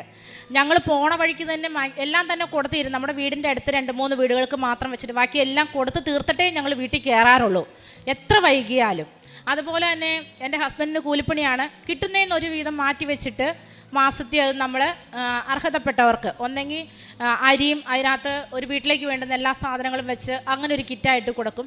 അല്ലെങ്കിൽ കല്യാണ ആവശ്യങ്ങൾക്കായിട്ടോ അല്ലെങ്കിൽ മെഡിസിൻ അങ്ങനെ രോഗികളായിട്ടുള്ളവരെ കണ്ടെത്തി അതങ്ങനെ കൊടുക്കുന്നതിനൊരു കാരണമുണ്ട്. എൻ്റെ ഈ കുഞ്ഞിൻ്റെ ട്രീറ്റ്മെൻറ്റിന് അത്യാവശ്യം നല്ലൊരു എമൗണ്ട് നമ്മളെ ആരും സഹായിക്കാനില്ലായിരുന്നു. പക്ഷേ പല കരങ്ങളിൽ നിന്നും ഞങ്ങൾ അറിയാതെ തന്നെ ലക്ഷങ്ങൾ ഞങ്ങൾക്ക് വന്നു. ഇവൻ്റെ ആവശ്യത്തിനുള്ള പൈസയൊന്നും ഞങ്ങൾക്ക് ഒരിടത്തും തളർന്ന് നിൽക്കേണ്ട മാതിരില്ല. കാരണം ഞാൻ ഇത്രയും പറയുള്ളൂ, അമ്മേ എൻ്റെ അവസ്ഥ നിനക്കറിയാലോ, അത് ഏൽപ്പിച്ച് തരുമോ, കൂടുതലൊന്നും ഞങ്ങൾക്ക് പറയാനില്ല എന്ന്. ഒരിടത്ത് നമ്മുടെ ബന്ധുക്കളും സ്വന്തക്കാരും അല്ല അന്ന് കൂടെ, പുറമേ ഉള്ള ഞാൻ അറിയാത്ത നാട്ടിലുള്ളവർ ഒത്തിരി പേരെ എടുത്ത് പറയാം. ഓരോരുത്തരുടെയും പേര് പറഞ്ഞിട്ടുണ്ടെങ്കിൽ അത് സാധിക്കില്ല. അതുകൊണ്ട് എല്ലാവരും ഈ സമയത്ത് ഞാൻ അമ്മയുടെ സന്നിധിയിലേക്ക് സമർപ്പിക്കുകയാണ്. പിന്നെ പ്രത്യേകമായിട്ട് ജോസഫച്ചനെയും ഇവിടെ ശുശ്രൂഷ ചെയ്യുന്ന ഓരോ മക്കളെയും സമർപ്പിച്ച് പ്രാർത്ഥിക്കുന്നു. ഇനിയിപ്പോൾ ഇത് പ്രിയയാണ്, പ്രിയയുടെ കാര്യം പ്രിയ പറയുവേ. അമ്മയ്ക്കും തിരുകുമാരനോടും 1000 നന്ദി പറയുന്നു. ഞാനും ചേച്ചിയെ പരിചയപ്പെടുന്നത് UAE വന്നപ്പോഴാണ്. ഞാൻ ആദ്യമായിട്ടാണ് ഇവിടെ വരുന്നത്. ആദ്യം തന്നെ ആൾക്കാരെ കയറുകയും ചെയ്തു. ഓൺലൈൻ ഉടമ്പടി എടുത്ത ജൂലൈയിലാണ് എൻ്റെ ജോലിയുടെ ഒരു പ്രശ്നമായിട്ട് എനിക്ക് അമ്മ അനുഗ്രഹിച്ച് സെപ്റ്റംബർ 15 ആയപ്പോഴത്തേക്കും എനിക്ക് നല്ലൊരു ജോലി UAE തന്നെ കിട്ടി. അതാണ് എനിക്ക് സാക്ഷിയായിട്ട് പറയാനുള്ളത്. എല്ലാത്തിനും നന്ദി, മാതാവിനോടും തിരുക്കുമാരനോടും. 9, 15, 16 തിരുവചനങ്ങൾ. മുല കുടിക്കുന്ന കുഞ്ഞിനെ അമ്മയ്ക്ക് മറക്കാനാവുമോ? പുത്രനോട് പെറ്റമ്മ കരുണ കാണിക്കാതിരിക്കുമോ? അവൾ മറന്നാലും ഞാൻ നിന്നെ മറക്കുകയില്ല. ഇതാ നിന്നെ ഞാൻ എൻ്റെ ഉള്ളം കൈയിൽ രേഖപ്പെടുത്തിയിരിക്കുന്നു. നിൻ്റെ മതിലുകൾ എപ്പോഴും എൻ്റെ മുൻപിലുണ്ട്. ആഷ ജോസഫ് എന്ന ഈ സഹോദരി തൻ്റെ ഉടമ്പടി ജീവിതത്തിൽ ലഭിച്ച വളരെ ഗൗരവമുള്ള നിയോഗങ്ങളെ അമ്മയുടെ തിരുനടയിൽ സന്തോഷത്തോടെ സാക്ഷ്യപ്പെടുത്തുകയാണ്. ആദ്യ മകൾ സൂചിപ്പിച്ചത് അമ്മ മാതാവിനെ കാണുവാൻ ഇവിടെ വന്നെത്തിയ കാലത്ത് അമ്മയോട് സമർപ്പിച്ച ഒരു നിയോഗമാണ്. കുഞ്ഞുങ്ങൾ തമ്മിൽ പ്രായവ്യത്യാസമുണ്ടെങ്കിലും ഒരു കുഞ്ഞിനെ ഉദരത്തിൽ പെറുവാനുള്ള ഒരാഗ്രഹമുള്ളത് അമ്മയോട് പറഞ്ഞു പോകുന്നതാണ് സാക്ഷ്യപ്പെടുത്തിയത്. പലപ്പോഴും നമ്മുടെയൊക്കെ ജീവിതത്തിൽ ഇത് സംഭവിക്കാറുണ്ട്. നമുക്ക് ഒരു കാലത്ത് വളരെ പ്രധാനപ്പെട്ടതെന്നും അത്യാവശ്യമെന്നും കരുതുന്ന നിയോഗങ്ങൾ അമ്മയുടെ കരങ്ങളിൽ ഈശോയെ ഏൽപ്പിച്ചു കൊടുത്തിട്ട് നാം പോകുമെങ്കിലും കുറേ കഴിയുമ്പോൾ നമ്മളിത് ഉപേക്ഷിച്ച് കളയും. നമ്മൾ ആ തീവ്രത നമ്മൾ കളയും, ഒരുപക്ഷെ മറന്നു പോകും. ചിലപ്പോൾ നാം അമ്മ മാതാവിൻ്റെ അരികിൽ ഏൽപ്പിച്ചു കൊടുത്തതിൻ്റെ ആ ഒരു സ്നേഹത്തിൽ ജീവിക്കുവാനുള്ള വിശ്വസ്തത പോലും നമ്മൾ കാണിക്കത്തില്ല. എന്നാൽ ഇന്ന് ഈ സാക്ഷ്യത്തിൽ സഹോദരി തന്നെ വെളിപ്പെടുത്തുന്നുണ്ട്, ഞാൻ ഉപേക്ഷിച്ച എൻ്റെ നിയോഗത്തെ അമ്മ മാതാവ് ഏറ്റെടുത്ത് അതെനിക്ക് അനുഗ്രഹമാക്കി എനിക്ക് നൽകിയെന്ന. കാരണം ഡോക്ടർമാർ മകളെക്കുറിച്ച് സൂചിപ്പിച്ചത് ഗർഭപാത്രം അത് പൊട്ടിപ്പോയി, ഇനിയൊരു കുഞ്ഞിനെ താങ്ങുവാൻ കഴിവൊന്നുമില്ല, അതുകൊണ്ട് പ്രത്യേകിച്ചത് ഗർഭം നിർത്തേണ്ട ആവശ്യമൊന്നുമില്ല, കാരണം ഇനി അതിനകത്ത് യാതൊരു പ്രയോജനവും ഉണ്ടാകാൻ പോകുന്നില്ല. അത് എന്തൊക്കെ അസാധ്യതകൾ, തടസ്സങ്ങൾ ഒരു കുഞ്ഞിന് വേണ്ടി ശരീരത്തിൽ തന്നെ ക്രമീകരിക്കപ്പെട്ടിരിക്കുന്നുവെന്ന് വെളിപ്പെടുത്തുന്ന വാക്കുകളാണ്. എന്നാൽ എല്ലാം അസാധ്യമെന്ന് നമ്മൾ കരുതുന്ന, വൈദ്യശാസ്ത്രം കരുതുന്ന, മരുന്ന് കരുതുന്ന അവസരങ്ങളിൽ ഇതൊന്നുമില്ലാതെ ദൈവത്തിൻ്റെ ശക്തിയാൽ എന്തും നമുക്ക് നേടിത്തരുവാൻ സാധിക്കുമെന്ന് ഈ സഹോദരി ഈ അൾത്താരയിൽ സാക്ഷ്യപ്പെടുത്തുകയാണ്. ഉദരത്തിൽ കുഞ്ഞുരുവായ നാളുകളിൽ പോലും അതിനെ ഉൾക്കൊള്ളുവാൻ സാധിച്ചില്ലെന്ന് കൂടി സഹോദരി വെളിപ്പെടുത്തുന്നുണ്ട്. അത് ഉൾക്കൊള്ളുവാൻ സാധിക്കാതെ അത് വേണ്ടെന്ന് വയ്ക്കുവാനുള്ളൊരു മനസ്സ് പോലും ഉണ്ടായെന്ന. ശരിക്കും ജീവിത പങ്കാളിയാണ് ആ ഒരു ചിന്തയെപ്പോലും തടസ്സപ്പെടുത്തിക്കൊണ്ട് ദൈവം അനുവദിച്ചതിനെ അനുഗ്രഹമാക്കുന്നതിന് വേണ്ടി ആ ജീവിതത്തെ മുന്നോട്ട് കൊണ്ടുപോയതെന്ന് സഹോദരി അൾത്താരയിൽ വെളിപ്പെടുത്തുകയാണ്. പ്രിയമുള്ളവരെ, നമ്മൾ അമ്മ മാതാവിൻ്റെ കരങ്ങളിലേക്ക് ജീവിതത്തിൻ്റെ ഏതൊരു വലിയ വിഷയത്തെയും, അസാധ്യമെന്ന് കരുതുന്ന വിഷയത്തെയും ഏൽപ്പിച്ചു കൊടുക്കുമ്പോൾ ദൈവത്തിന് അതിനൊരു തീരുമാനമുണ്ടാകും. ദൈവം നമ്മൾ ഉപേക്ഷിക്കുന്നത് പോലും ഏറ്റെടുത്തുകൊണ്ട് നമ്മുടെ നന്മയ്ക്ക് വേണ്ടി അനുവദിച്ചു തരുവാൻ തിരുമനസ്സാകും. അതുകൊണ്ട് പ്രാർത്ഥിക്കുമ്പോൾ നമുക്ക് വിശ്വാസമുണ്ടാവണം, വിശ്വസ്തയോടുകൂടി ദൈവകരങ്ങളിൽ ഏൽപ്പിച്ചു കൊടുക്കുവാൻ നമുക്കൊരു ഉറപ്പുണ്ടാവണം. നാം അത് കൊടുക്കുമ്പോൾ നമുക്കത് അനുഗ്രഹമാകും. മറ്റൊന്ന്, സഹോദരി തന്നെ തിരിച്ചറിയുന്നുണ്ട്, ഞാൻ എൻ്റെ ജീവിതത്തെ തന്നെ അത്ര കണ്ട് ദൈവശരണത്തിന് മുന്നോട്ട് പോകാതിരുന്നത് കൊണ്ട്, കുഞ്ഞിനെക്കുറിച്ച് പോലും ഞാൻ നെഗറ്റീവായി ചിന്തിച്ചത് കൊണ്ട് അതിൻ്റെ ഗർഭാരിഷ്ടതകൾ കൂടുതലായിരുന്നുവെന്ന്, ആ പിറവി കൊടുക്കുന്ന നാളുകളിലുള്ള പെയിൻ പോലും കൂടുതലായിരുന്നുവെന്ന്. അത് സാധ്യതയുള്ളതാണ്. ദൈവത്തോട് മറുതലിച്ച് നിൽക്കുമ്പോൾ നമുക്ക് ലഭിക്കുന്ന അനുഗ്രഹത്തിന് പോലും ഒരു ഫ്രിക്ഷനുള്ള സാധ്യതയുണ്ട്. അതെപ്പോഴും നമ്മൾ കരുതണം. ആ ഫ്രിക്ഷൻ നമ്മളെ കൂടുതൽ നാശത്തിലേക്ക്, സങ്കടത്തിലേക്ക് നയിക്കുവാനല്ല, മറിച്ച് നീ എന്നോട് മറുതലിക്കുമ്പോഴും ഞാൻ നിന്നോട് കരുണ കാണിക്കുന്നുവെന്ന് ദൈവം നമുക്ക് അരുളപ്പാട് നൽകുന്ന, അടയാളം നൽകുന്ന അവസരമാണ്. സഹോദരി ഇന്ന് അതിനെ അങ്ങനെ തന്നെയാണ് തിരിച്ചറിയുന്നതും. മറ്റൊന്ന്, വിദേശത്ത് പോകുവാനുള്ള പരിശ്രമങ്ങൾ പരാജയപ്പെടുമ്പോൾ വിസിറ്റിംഗ് വിസയിൽ പോകുകയും മറ്റൊരു വ്യക്തിയെ കണ്ടെത്തുകയും അത് ആ മകളുടെ ജീവിതത്തിന്, കുടുംബത്തിന് അനുഗ്രഹമായി തീരുന്നത് സാക്ഷ്യപ്പെടുത്തിയതാണ്. വേറൊന്ന്, ഭവനമൊന്ന് നവീകരിക്കുവാൻ ആഗ്രഹിച്ച് അത് നടക്കുമോ ഇല്ലയോ ഒന്നും അറിയില്ല, അമ്മയുടെ കരങ്ങളിൽ കൊടുത്തിട്ട് പോയിട്ട് സഹോദരി സാക്ഷ്യപ്പെടുത്തുന്നുണ്ട് അതിന്ന് അതിൻ്റെ പൂർത്തീകരണത്തിലേക്ക് എത്തിച്ചേരുന്നുവെന്ന്. മറ്റൊരു സാക്ഷ്യം സൂചിപ്പിച്ചത്, ഒരു പുരയിടം വിൽക്കുവാൻ വേണ്ടി ആഗ്രഹിച്ചു, നടക്കുന്നില്ല, വളരെ കുറഞ്ഞ വില മാത്രം പറയുന്നു. സഹോദരി അച്ഛനെ വന്ന് കണ്ട് പ്രാർത്ഥിച്ച് അച്ഛൻ അവിടെ നിക്ഷേപിക്കുവാൻ വേണ്ടി കാശുരൂപം കൈമാറി ബലപ്പെടുത്തി വിടുകയാണ്. എന്നാൽ എവിടെയോ കാശുരൂപം നഷ്ടപ്പെടുന്നു. അത് ഇവിടെ വിളിച്ചു ചോദിക്കുമ്പോൾ കൗൺസിലിങ്ങിനുള്ള ചേച്ചി മറുപടി കൊടുക്കുന്നുണ്ട്, ആരുടെ പേരിൽ ആ സ്ഥലം, ആ വ്യക്തി വരണം, ആ വ്യക്തി ഉടമ്പടി എടുക്കട്ടെ, മറ്റാരെങ്കിലും ചാരിക്കൊണ്ടല്ലല്ലോ ഉടമ്പടി ജീവിക്കേണ്ടത്. ഉടമ്പടി ജീവിതത്തിൽ നമ്മൾ എപ്പോഴും ശ്രദ്ധിക്കേണ്ട ഒരു മേഖലയാണ്. നമ്മൾ ഉടമ്പടിയെ ഗൗരവത്തിൽ കാണുന്നു, അമ്മ മാതാവിൻ്റെ സംരക്ഷണം ഗൗരവത്തിൽ ആഗ്രഹിക്കുന്നുവെങ്കിൽ അവരവർ തന്നെ അവരവരുടെ ജീവിത വിഷയങ്ങൾക്കായി ഉടമ്പടി എടുക്കുവാൻ ധൈര്യമുള്ളവരും എളിമയുള്ളവരും ദൈവശരണമുള്ളവരുമായി മാറണം. ആരെങ്കിലും ചാരിക്കൊണ്ട് കാര്യം നേടുന്നവരാകരുത്. അതുകൊണ്ടാണ് ജോസഫച്ചൻ പറയുക, 16-17 വയസ്സെത്തുമ്പോൾ മക്കൾക്ക് ഇന്ന് ഉടമ്പടി എടുക്കുവാൻ അവസരമുണ്ട്. ഉടമ്പടി എടുപ്പിക്കണം. കല്യാണം കഴിഞ്ഞ മക്കൾക്ക് വേണ്ടി പ്രായമായ അമ്മയല്ല ഉടമ്പടി എടുത്ത് പ്രാർത്ഥിച്ച് അവരെയും വലിച്ചു കെട്ടി അൾത്താരയിൽ കൊണ്ടുവന്ന് സാക്ഷ്യം പറയേണ്ടത്. കല്യാണം കഴിഞ്ഞ ദമ്പതികൾ അവർ ഉടമ്പടിയെടുത്ത് അവരുടെ കുടുംബത്തിന് വേണ്ടി ദൈവശരണം തേടിക്കൊണ്ട് അമ്മയുടെ അരികിൽ പ്രാർത്ഥിക്കണം. കാരണം ഇത് ഞാനും എൻ്റെ ദൈവവുമായിട്ടുള്ള ബന്ധമാണ്. ഇത് ഞാനും എൻ്റെ അമ്മ മാതാവുമായിട്ടുള്ള ബന്ധമാണ്.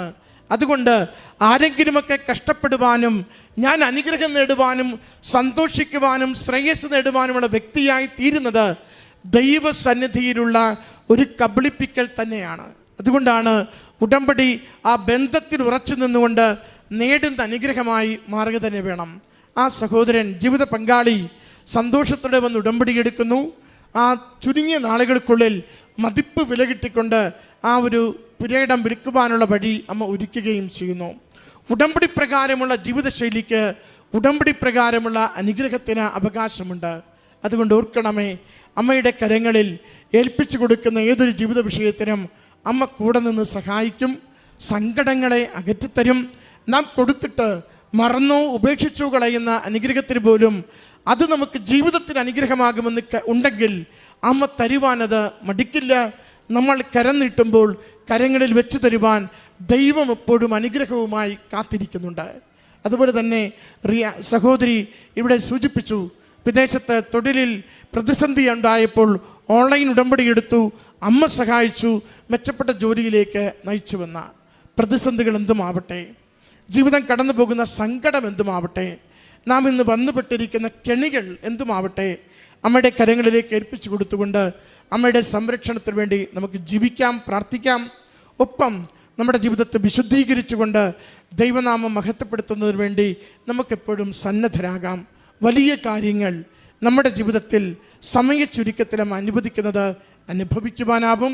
അതിൻ്റെ കൃപയ്ക്ക് വേണ്ടി ആഗ്രഹിച്ച് പ്രാർത്ഥിച്ചുകൊണ്ട് ഈ കുടുംബത്തിന് ലഭിച്ച എല്ലാ അനുഗ്രഹങ്ങൾക്കും അമ്മ മാതാവിനും തിരുക്കുമാരനും നന്ദി പറഞ്ഞുകൊണ്ട് കരങ്ങളടിച്ച് ഈ സാക്ഷ്യം നമുക്ക് ഈ അൾത്താരയിൽ നിൽക്കാൻ ഈ പ്രത്യക്ഷത്തിന് സാക്ഷിയായി എന്നെ ഉയർത്തിയ ഈശോയ്ക്കും അമ്മ മാതാവിനും 1000 നന്ദി അർപ്പിക്കുന്നു.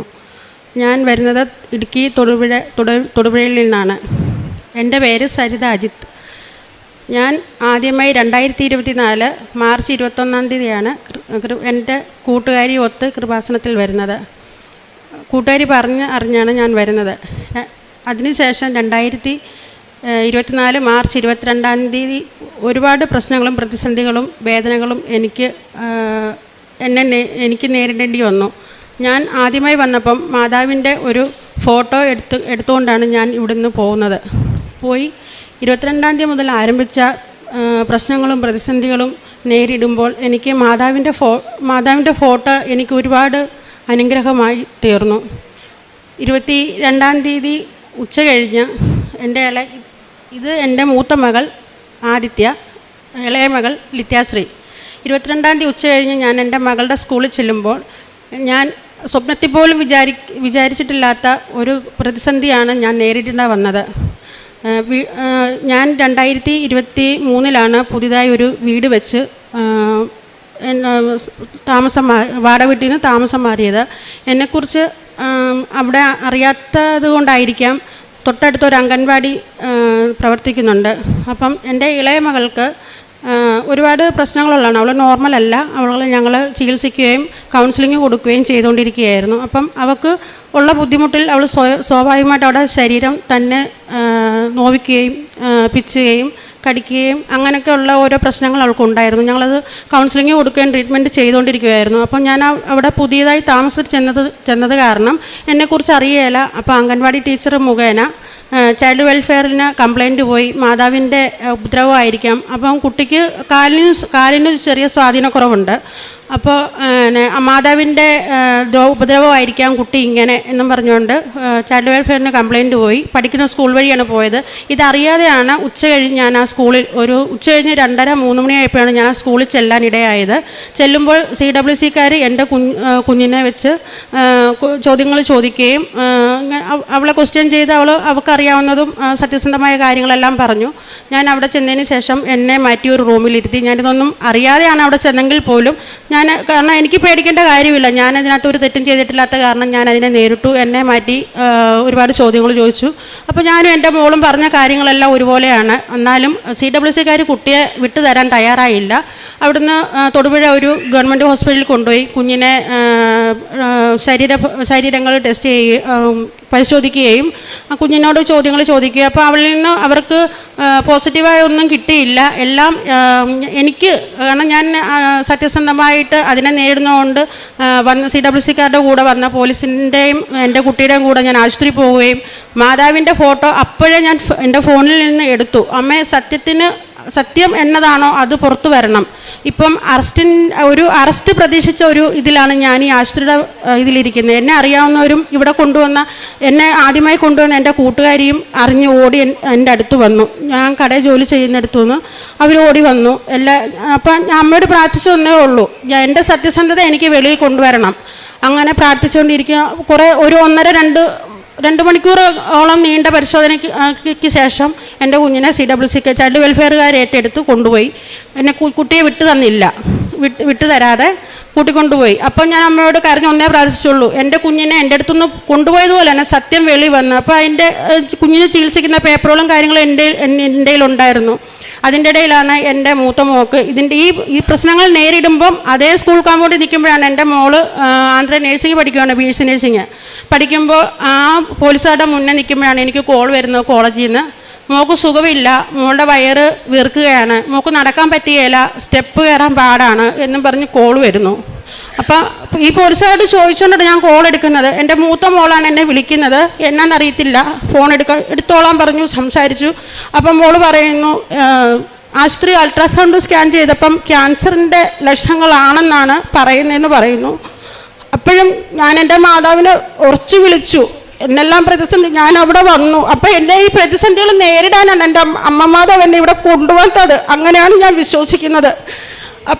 അപ്പോഴും ഞാൻ പറഞ്ഞു, മാതാവ് എന്നെ പരീക്ഷിക്കല്ലേ, എന്നെ തളർത്തല്ലേ എന്ന് ഞാൻ പറഞ്ഞ് പ്രാർത്ഥിച്ചു. എന്നിട്ട് കുട്ടിയെയും കൊണ്ടുപോയി. അന്ന് രാത്രിയിൽ 3-4 ദിവസം എനിക്ക് വിശപ്പും ദാഹവും ആഹാരവും ഇല്ല, ഭക്ഷണവും ഇല്ല. 3-4 ദിവസം ഞാൻ ഒരുപാട് വേദനയിൽ തളർന്നു. എന്നാ ചെയ്യണ്ടെന്നറിയില്ല. അപ്പോഴും ഞാൻ എൻ്റെ അമ്മമാരോട് പ്രാർത്ഥിച്ചുകൊണ്ടേയിരുന്നു. മനസ്സുകൊണ്ട് ഞാൻ അമ്മയോട് സംസാരിച്ചുകൊണ്ടേയിരുന്നു. ഞാനപ്പോൾ ഉടമ്പടിയിലല്ല, എനിക്ക് എങ്ങനെ പ്രാർത്ഥിക്കണമെന്നറിയില്ല. ഞാൻ അമ്മയോട് കാര്യങ്ങൾ പറയും, കരയും. ഞാൻ അമ്മയെ ഉടമ്പടി എടുത്തേക്കാം, എൻ്റെ മക്കൾക്ക് നല്ലത് വരുത്തണേ, എൻ്റെ മകളുടെ അസുഖങ്ങൾ മാറണേ, എൻ്റെ കുഞ്ഞിനെ വിട്ടു തരണമേ, ഞാൻ ഉടമ്പടി എടുത്തേക്കാം എന്ന് പറഞ്ഞുകൊണ്ടേയിരുന്നു. ഒരാഴ്ചക്കുള്ളിൽ കുഞ്ഞിനെ മൂത്ത മകളെ പോയി പെട്ടെന്ന് കോളേജിൽ നിന്ന് കൂട്ടിക്കൊണ്ട് വരേണ്ട സ്ഥിതിയായി. കൂട്ടിക്കൊണ്ടുവന്നു.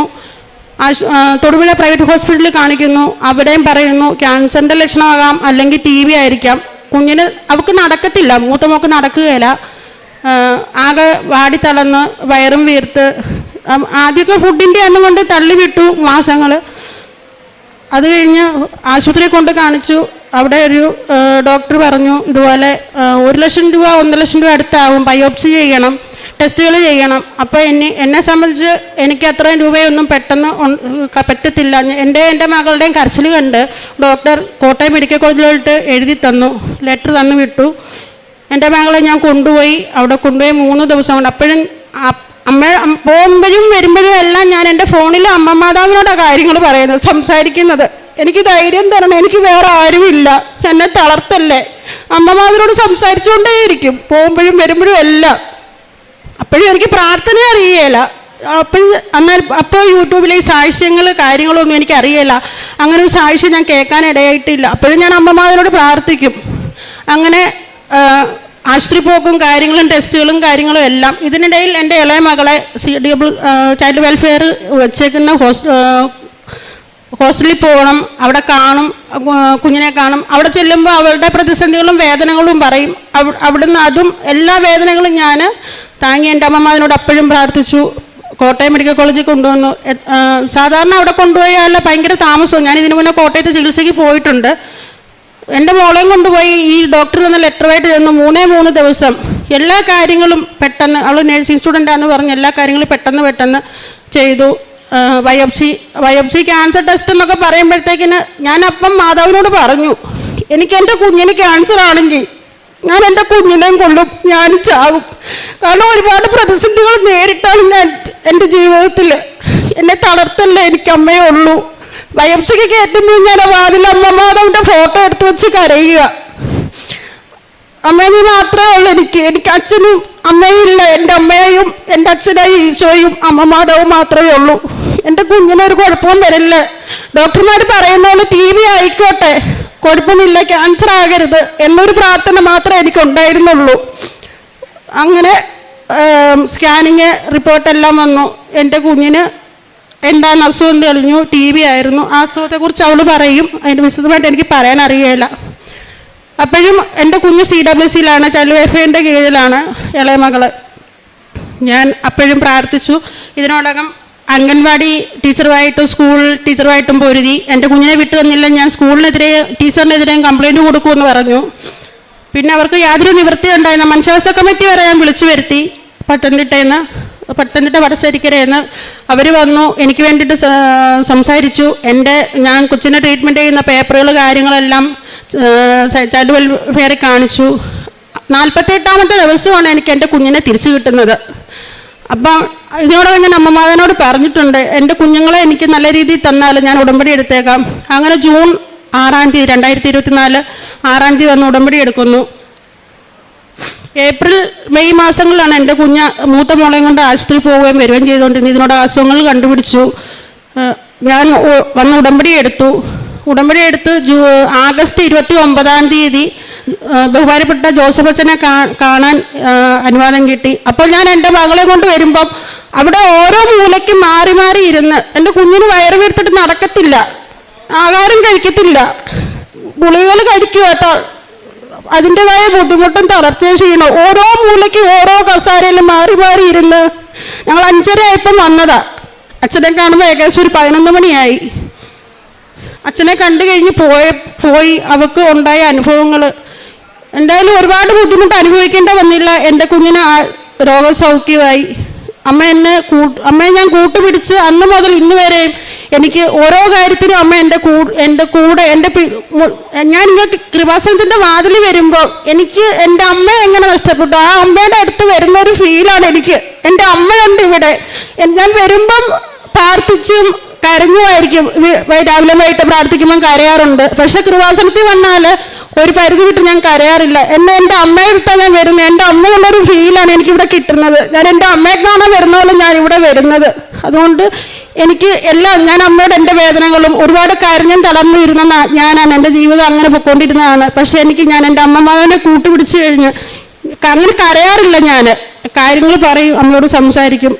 പിന്നെ എൻ്റെ കുഞ്ഞിൻ്റെ അസുഖവിവരങ്ങൾ അവൾക്ക് കിട്ടിയ അനുഗ്രഹങ്ങളും അവൾ പറയും. എൻ്റെ പേര് ആദിത്യ. ഞാൻ ആന്ധ്രയിൽ നേഴ്സിംഗ് പഠിക്കുകയാണ്. എനിക്ക് 1 വർഷം മുന്നേ അബ്ഡോമിനൽ TB ആയിരുന്നു. അതിങ്ങനെ അൾട്രാസൗണ്ട് വഴി ചെയ്തപ്പോൾ ഒമെൻ്റൽ തിക്കനിങ് ഉണ്ടായിരുന്നു. പിന്നെ പെരിട്ടോണിയൽ ഫ്ലൂയിഡ് അക്യുമുലേഷൻ അസൈറ്റീസ് ഒക്കെ ഉണ്ടായിരുന്നു. അപ്പോൾ ചിലപ്പോൾ കിഡ്നി പ്രോബ്ലം ആയിരിക്കാം, ലിവർ പ്രോബ്ലം ആയിരിക്കാം. അതൊക്കെ ചെയ്തിട്ടൊന്നും കുഴപ്പമില്ലെന്നാണ് പറഞ്ഞത്. പിന്നെ ഇതുപോലെ പറഞ്ഞു ക്യാൻസർ ആയിരിക്കാം, അല്ലെങ്കിൽ ചിലപ്പോൾ TB ആയിരിക്കാം എന്ന് പറഞ്ഞു. എന്നിട്ട് TB കൺഫേം ആയി.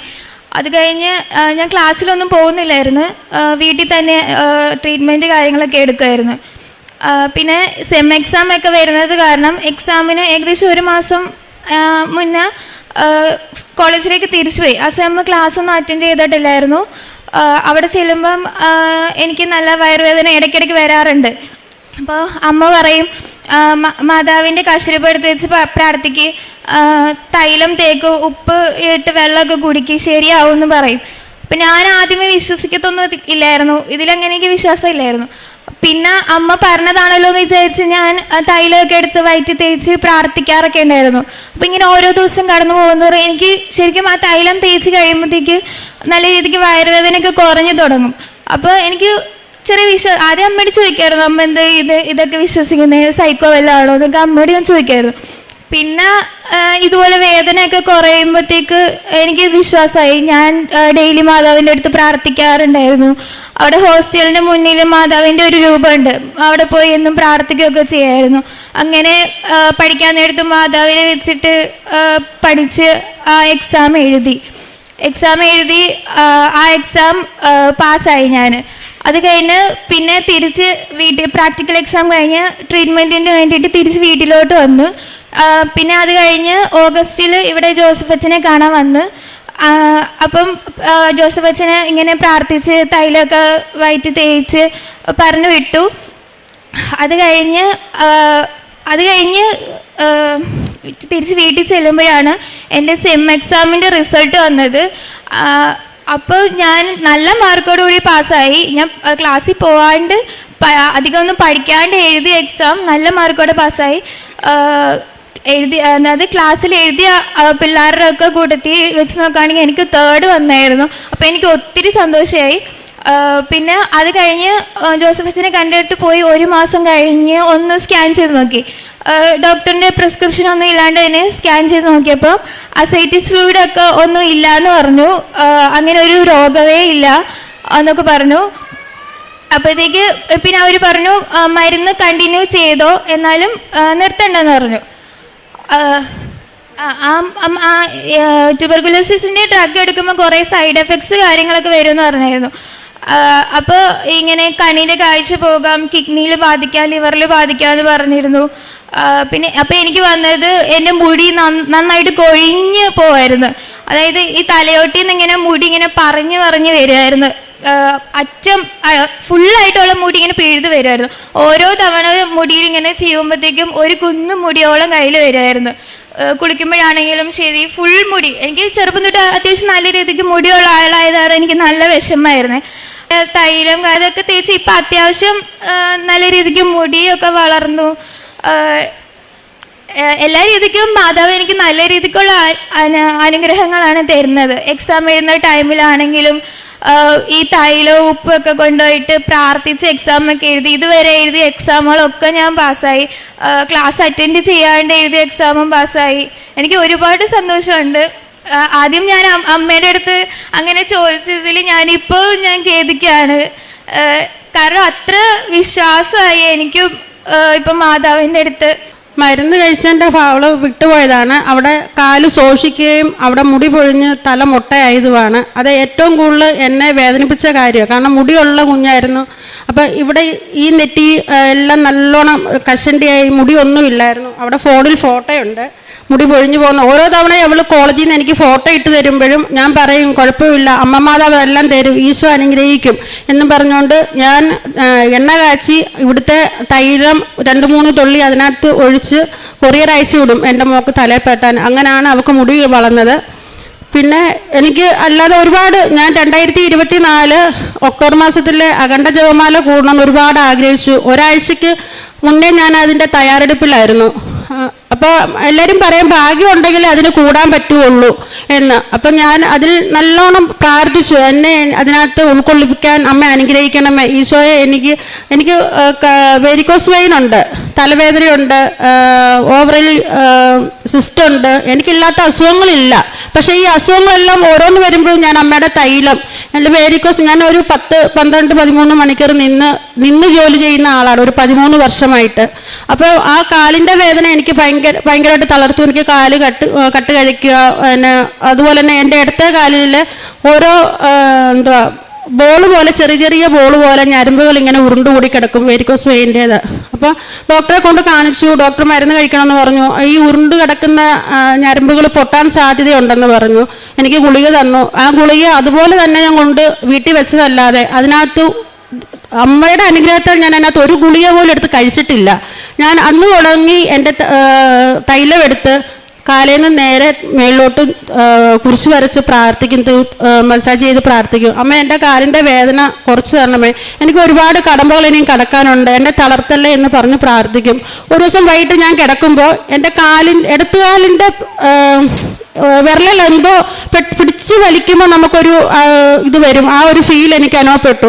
അപ്പോൾ കാലിൻ്റെ മടക്കിൻ്റെ തൊട്ട് താഴെ ഒരു ബോൾ പോലൊരു ഞരമ്പ് ചുരുണ്ടുകൂടി കിടപ്പുണ്ട്. അതിങ്ങനെ പിടിച്ച് വലിച്ച് ചുരുണ്ട് നിൽക്കുന്ന പോലെ, ഒരു നല്ല ഉറക്കത്തിലാണ് ഞാൻ, ചുരുണ്ട് നിൽക്കുന്ന പോലെ എനിക്കൊരു ഫീൽ വന്നു.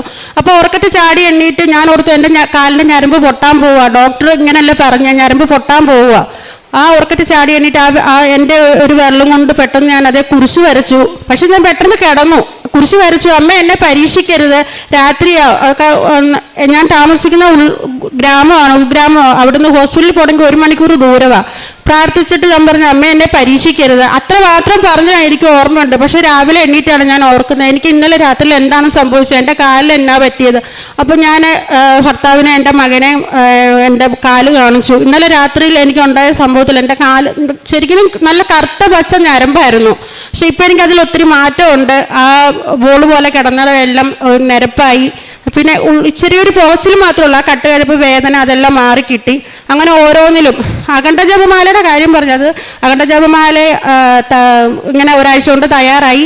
തലേദിവസം രാത്രിയിൽ ഞാൻ സായന പ്രാർത്ഥന ചൊല്ലുന്ന സമയത്ത് എൻ്റെ പ്രാർത്ഥനകൾ ചൊല്ലുന്ന എല്ലാം തെറ്റി പോവാ, ശ്രദ്ധ വരുന്നില്ല എനിക്ക്.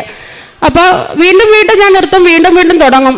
അപ്പോൾ ഞാൻ പറഞ്ഞു എനിക്ക് പ്രാർത്ഥിക്കാൻ പറ്റുന്നില്ല അമ്മേ, എന്താണ് എനിക്കറിയത്തില്ല എന്ന് പറഞ്ഞു. ഞാൻ പോയി ഒരു ശകലം ഉപ്പെടുത്ത് നാക്കെ വെച്ച് പോയി റൂമിൽ പോയി കിടന്നു, പ്രാർത്ഥിച്ചില്ല, നിർത്തി പോയി കിടന്ന് ചെറുതായിട്ട് ക്ഷീണം, ഞാൻ നല്ല കഷ്ടപ്പാടുള്ള ജോലിയാണ് ചെയ്യുന്നത്.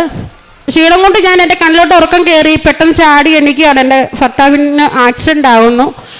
എനിക്ക് ജപമാലയ്ക്ക് പോകാൻ പറ്റുന്നില്ലാത്ത രീതിയിൽ ഞാൻ സ്വപ്നം കാണുകയാണ്. ഞാൻ 9 മണിക്ക് എനിക്കിങ്ങനെ എൻ്റെ കണ്ണിൽ കാണുന്നു. 9:55 ആയപ്പം എൻ്റെ ഭർത്താവ്, ഒരു വഴിയെ പോയ ആൾ ബൈക്ക് ആക്സിഡൻ്റ് ആയിട്ട് എൻ്റെ ഭർത്താവിനെ വീടിൻ്റെ മുറ്റത്ത് കൊണ്ടുവരുന്നു. അപ്പോൾ ഇതിനു മുന്നേ ഞാൻ വീട്ടിൽ മകനോട് പറഞ്ഞു, ഇതുപോലെ അപ്പാടെ വണ്ടി അപ്പായ്ക്ക് എന്തോ ആക്സിഡൻ്റ് ആകുമെന്ന് എനിക്ക് തോന്നി, എന്നാന്ന് അറിയത്തില്ല എന്ന് പറഞ്ഞു.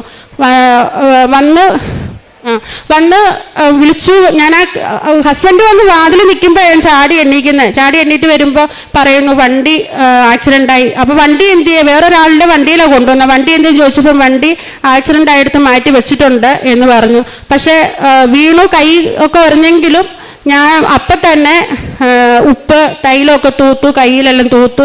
രാത്രി മൊത്തം പ്രാർത്ഥിച്ചു. ഭർത്താവിൻ്റെ കൈയും കാലും എണ്ണയൊക്കെ ഉപയോഗിച്ച് ഭർത്താവിൻ്റെ വായിൽ ഉപ്പൊക്കെ വെച്ച് കൊടുത്തു. അമ്മ എന്നെ നാളെ രാവിലെ അഖണ്ഡ ജപമാലയിൽ എന്നെ ഉൾപ്പെടുത്തണേ, എന്നെ പരീക്ഷിക്കല്ലേ, എൻ്റെ ആഗ്രഹമാണ്. എൻ്റെ അമ്മമാതാവ് എൻ്റെ കൂടെ ഉണ്ടെങ്കിൽ എന്നെ അഖണ്ഡ ജപമാലയിൽ പങ്കെടുപ്പിക്കണം. ഞാൻ വന്നു. പിറ്റേ ദിവസം എന്നോട് രാത്രി ഒരു 2:30-3 മണിയായപ്പം ബാത്റൂമിൽ പോയിട്ടിപ്പം പറഞ്ഞു എനിക്ക് കുഴപ്പമില്ല, നീ രാവിലെ പൊക്കോ. ഞാൻ അങ്ങനെ അഖണ്ഡ ജപമാലയിൽ പങ്കെടുത്തു. എൻ്റെ ഈ കാല് വേദന വെച്ച് ഞാൻ അത്രയും ദൂരം നടന്നു. എനിക്കൊരു കുഴപ്പമോ ഒരു ക്ഷീണമോ എനിക്കുണ്ടായില്ല. അങ്ങനെ എനിക്ക് അങ്ങനെ ഒരു അനുഗ്രഹം കിട്ടി. പിന്നെ ഞാൻ എപ്പോഴും 3 മണിക്ക് അലാറം വയ്ക്കും, പ്രത്യക്ഷ പ്രാർത്ഥന ചൊല്ലും. അപ്പം തന്നെ 2-3 സാക്ഷ്യങ്ങൾ കേൾക്കും. സാക്ഷ്യങ്ങൾ കേട്ട് എല്ലാവർക്കും ഷെയർ ചെയ്യും. ആ സമയത്ത് തന്നെ എല്ലാവരും ചോദിക്കും എന്നെ സരിതയ്ക്ക് സാക്ഷ്യങ്ങൾ ലഹരിയായോ, ഇതിന് അഡിക്റ്റായിപ്പോയി. ഞാൻ സീരിയലിൽ അഡിക്റ്റായിരുന്നു. പക്ഷേങ്കിൽ അമ്മമാതാവിനെ എന്ന് ഞാൻ കൂട്ടുപിടിച്ചോ അതിൽ നിന്നെല്ലാം ഞാൻ പിന്മാറി. നല്ല രീതിയിൽ കുറഞ്ഞൊരു 10-15 സാക്ഷ്യങ്ങളും കേൾക്കും ഞാൻ. എൻ്റെ ഭർത്താവാണല്ലോ എന്നോട് ചോദിക്കും, ഞങ്ങൾ രണ്ടും ഒരു കടയിലാണ് ജോലി ചെയ്യുന്നത്. എപ്പോഴും എൻ്റെ കടയ്ക്കുള്ളിൽ സാക്ഷ്യങ്ങളും ജോസഫച്ചൻ്റെ ടോക്കുകളും ഉപവാസ പ്രാർത്ഥനയും മാത്രമേ ഉണ്ടാവുകയുള്ളൂ. അപ്പോൾ അവർ സംസാരിക്കുമ്പോഴാണേലും പറയും ഒരു 2-3 മിനിറ്റ് മിണ്ടായിരിക്കും, എനിക്ക് പ്രാർത്ഥന കേൾക്കണം, പ്രാർത്ഥന കൂടണം. എപ്പോഴും എൻ്റെ കടയ്ക്കകത്ത് സാക്ഷ്യങ്ങളുടെ സൗണ്ട് മാത്രമേ ഉള്ളൂ. എപ്പോഴും പാട്ട് വെച്ചുകൊണ്ടേയിരിക്കും. ഞാൻ സാക്ഷ്യങ്ങൾ വെക്കാൻ ആരംഭിക്കുമ്പം കടയിൽ ഫോണ് ഓഫാക്കും. എൻ്റെ സാക്ഷ്യങ്ങളാണ് ആ കടയ്ക്കകത്ത് കേൾക്കുന്നത്. ഒരു 10-15 സാക്ഷ്യങ്ങൾ ഞാൻ കേൾക്കും. എൻ്റെ യൂട്യൂബ് എടുത്ത് നോക്കിയാൽ അറിയാം. ഞാൻ എന്നും കുറഞ്ഞൊരു 4 തവണ 5 തവണയിലും അമ്മ എന്നെ പ്രത്യക്ഷണത്തിൻ്റെ സാക്ഷിയാക്കി ഉയർത്തണമേ, എൻ്റെ എല്ലാം അറിഞ്ഞ അമ്മ എനിക്ക് കൂട്ടായിരിക്കണമേ, ഇതേ ഞാൻ പറയാറുള്ളൂ. എല്ലാ കാര്യങ്ങളും ഞാൻ അമ്മയോട് സംസാരിക്കും. 1 മണിക്കൂർ 1.5 മണിക്കൂർ ദൂരമുണ്ട് ഞാൻ ജോലി ചെയ്യുന്ന കടയിൽ. അവിടം തൊട്ട് എൻ്റെ കൊന്ത എൻ്റെ കയ്യിൽ കാണും. ഞാനത് ചൊല്ലിക്കൊണ്ടേ വരും.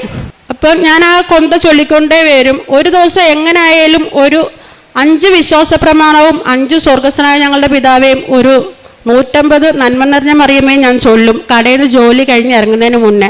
ഇതിൻ്റെ കൂട്ടത്തിൽ ഈ സാക്ഷ്യങ്ങളെല്ലാം കേട്ട് എല്ലാവർക്കും ഷെയർ ചെയ്യും. സമയം നോക്കാറില്ല. എപ്പോഴും ഞാൻ എപ്പോൾ 2 മണിക്കാണോ 3 മണിക്കാണോ 4 മണിക്കാണോ എപ്പോഴും ഞാൻ ഈ സാക്ഷ്യങ്ങൾ കേട്ട് ഷെയർ ചെയ്യും.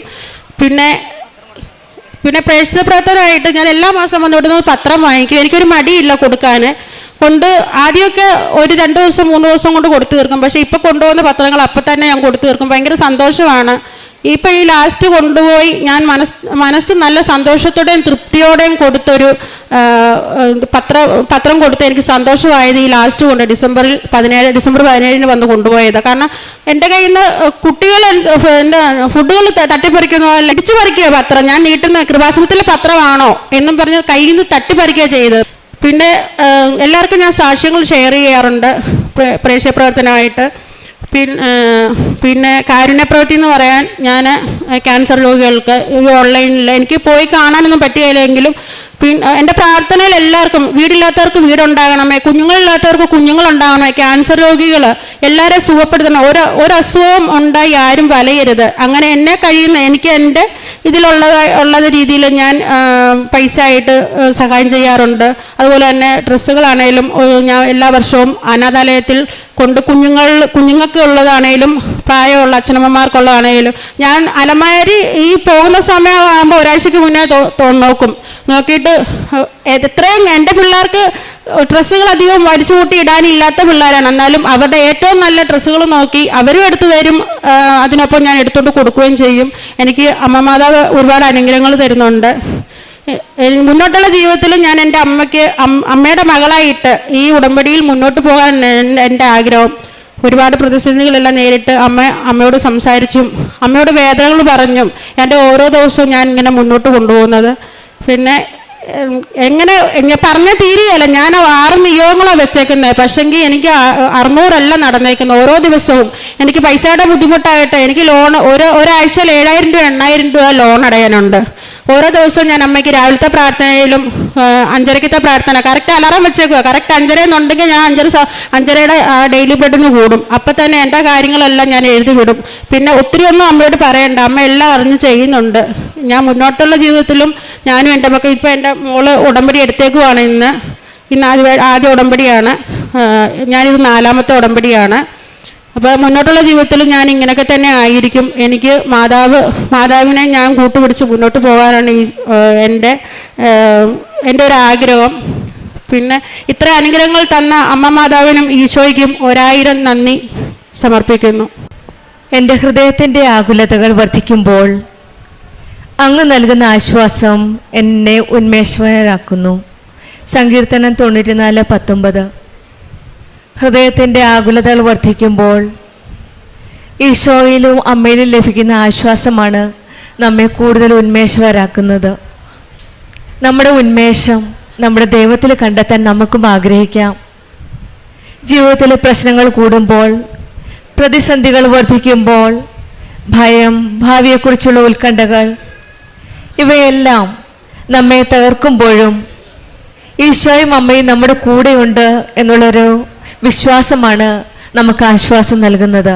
ഈ മകൾ സരിത അജിത്തും കുടുംബവും നമ്മളോട് ഷെയർ ചെയ്തത് അത് തന്നെയാണ്.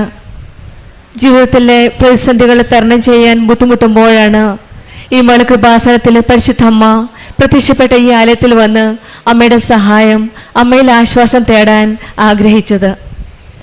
പിന്നീട് ഉടമ്പടി എടുക്കുകയും ഉടമ്പടി ജീവിതം നല്ല ഭക്തിയോടെ വിശ്വാസത്തോടെയാണ് ഈ മകൾ നയിച്ചത്. മകൾ പറഞ്ഞതുപോലെ തന്നെ ഇവിടെ വരുമ്പോൾ സ്വന്തം അമ്മയുടെ അടുക്കിലേക്ക് വരുന്ന ഒരു പ്രതീതിയാണ്. നഷ്ടപ്പെട്ട അമ്മ ഇവിടെയുണ്ട്, ആ അമ്മയുടെ അടുത്തേക്ക് വരുന്ന ഒരു ഫീലാണ് ഈ പരിശുദ്ധ അമ്മ പ്രത്യക്ഷപ്പെട്ട ഈ ആലയത്തിൽ വരുമ്പോഴെന്നാണ് ഈ സഹോദരി നമ്മളോട് ഷെയർ ചെയ്തത്. എൻ്റെ വേദനകൾ എടുക്കാനും എൻ്റെ കഷ്ടതകൾ കേൾക്കാനും മാതാവിനെ കൂട്ടുപിടിച്ച നാൾ മുതൽ എൻ്റെ കൂടെ ആരോ ഉണ്ടോ എന്നുള്ളൊരു വിചാരമാണ് എനിക്ക് ഒരു ആത്മവിശ്വാസം എന്നെ ഉന്മേഷവതിയാക്കുന്നു എന്നാണ് ഈ മകൾ നമ്മളോട് ഷെയർ ചെയ്തത്. പരിശുദ്ധ അമ്മ കാനയിലെ വിവാഹത്തിൽ എന്ന പോലെ നമ്മുടെ അവസ്ഥകൾ കാണുമ്പോഴും ഈശോയോടെല്ലാം ചെന്ന് പറയുകയാണ്. അമ്മ അന്ന് പറഞ്ഞത് അവർക്ക് വീഞ്ഞില്ല എന്ന് പറഞ്ഞപ്പോൾ ഇന്ന് അമ്മ ഇവരുടെ കാര്യത്തിൽ പറഞ്ഞത് അവർക്കിനി ആശ്വാസമില്ല എന്നാണ് ഈശോയോട് പറഞ്ഞത്. പിന്നെയാണ് ഈ മകള് ഒരു വഴി ഈശോയും അമ്മയും കാണിച്ചു കൊടുക്കുന്നത്.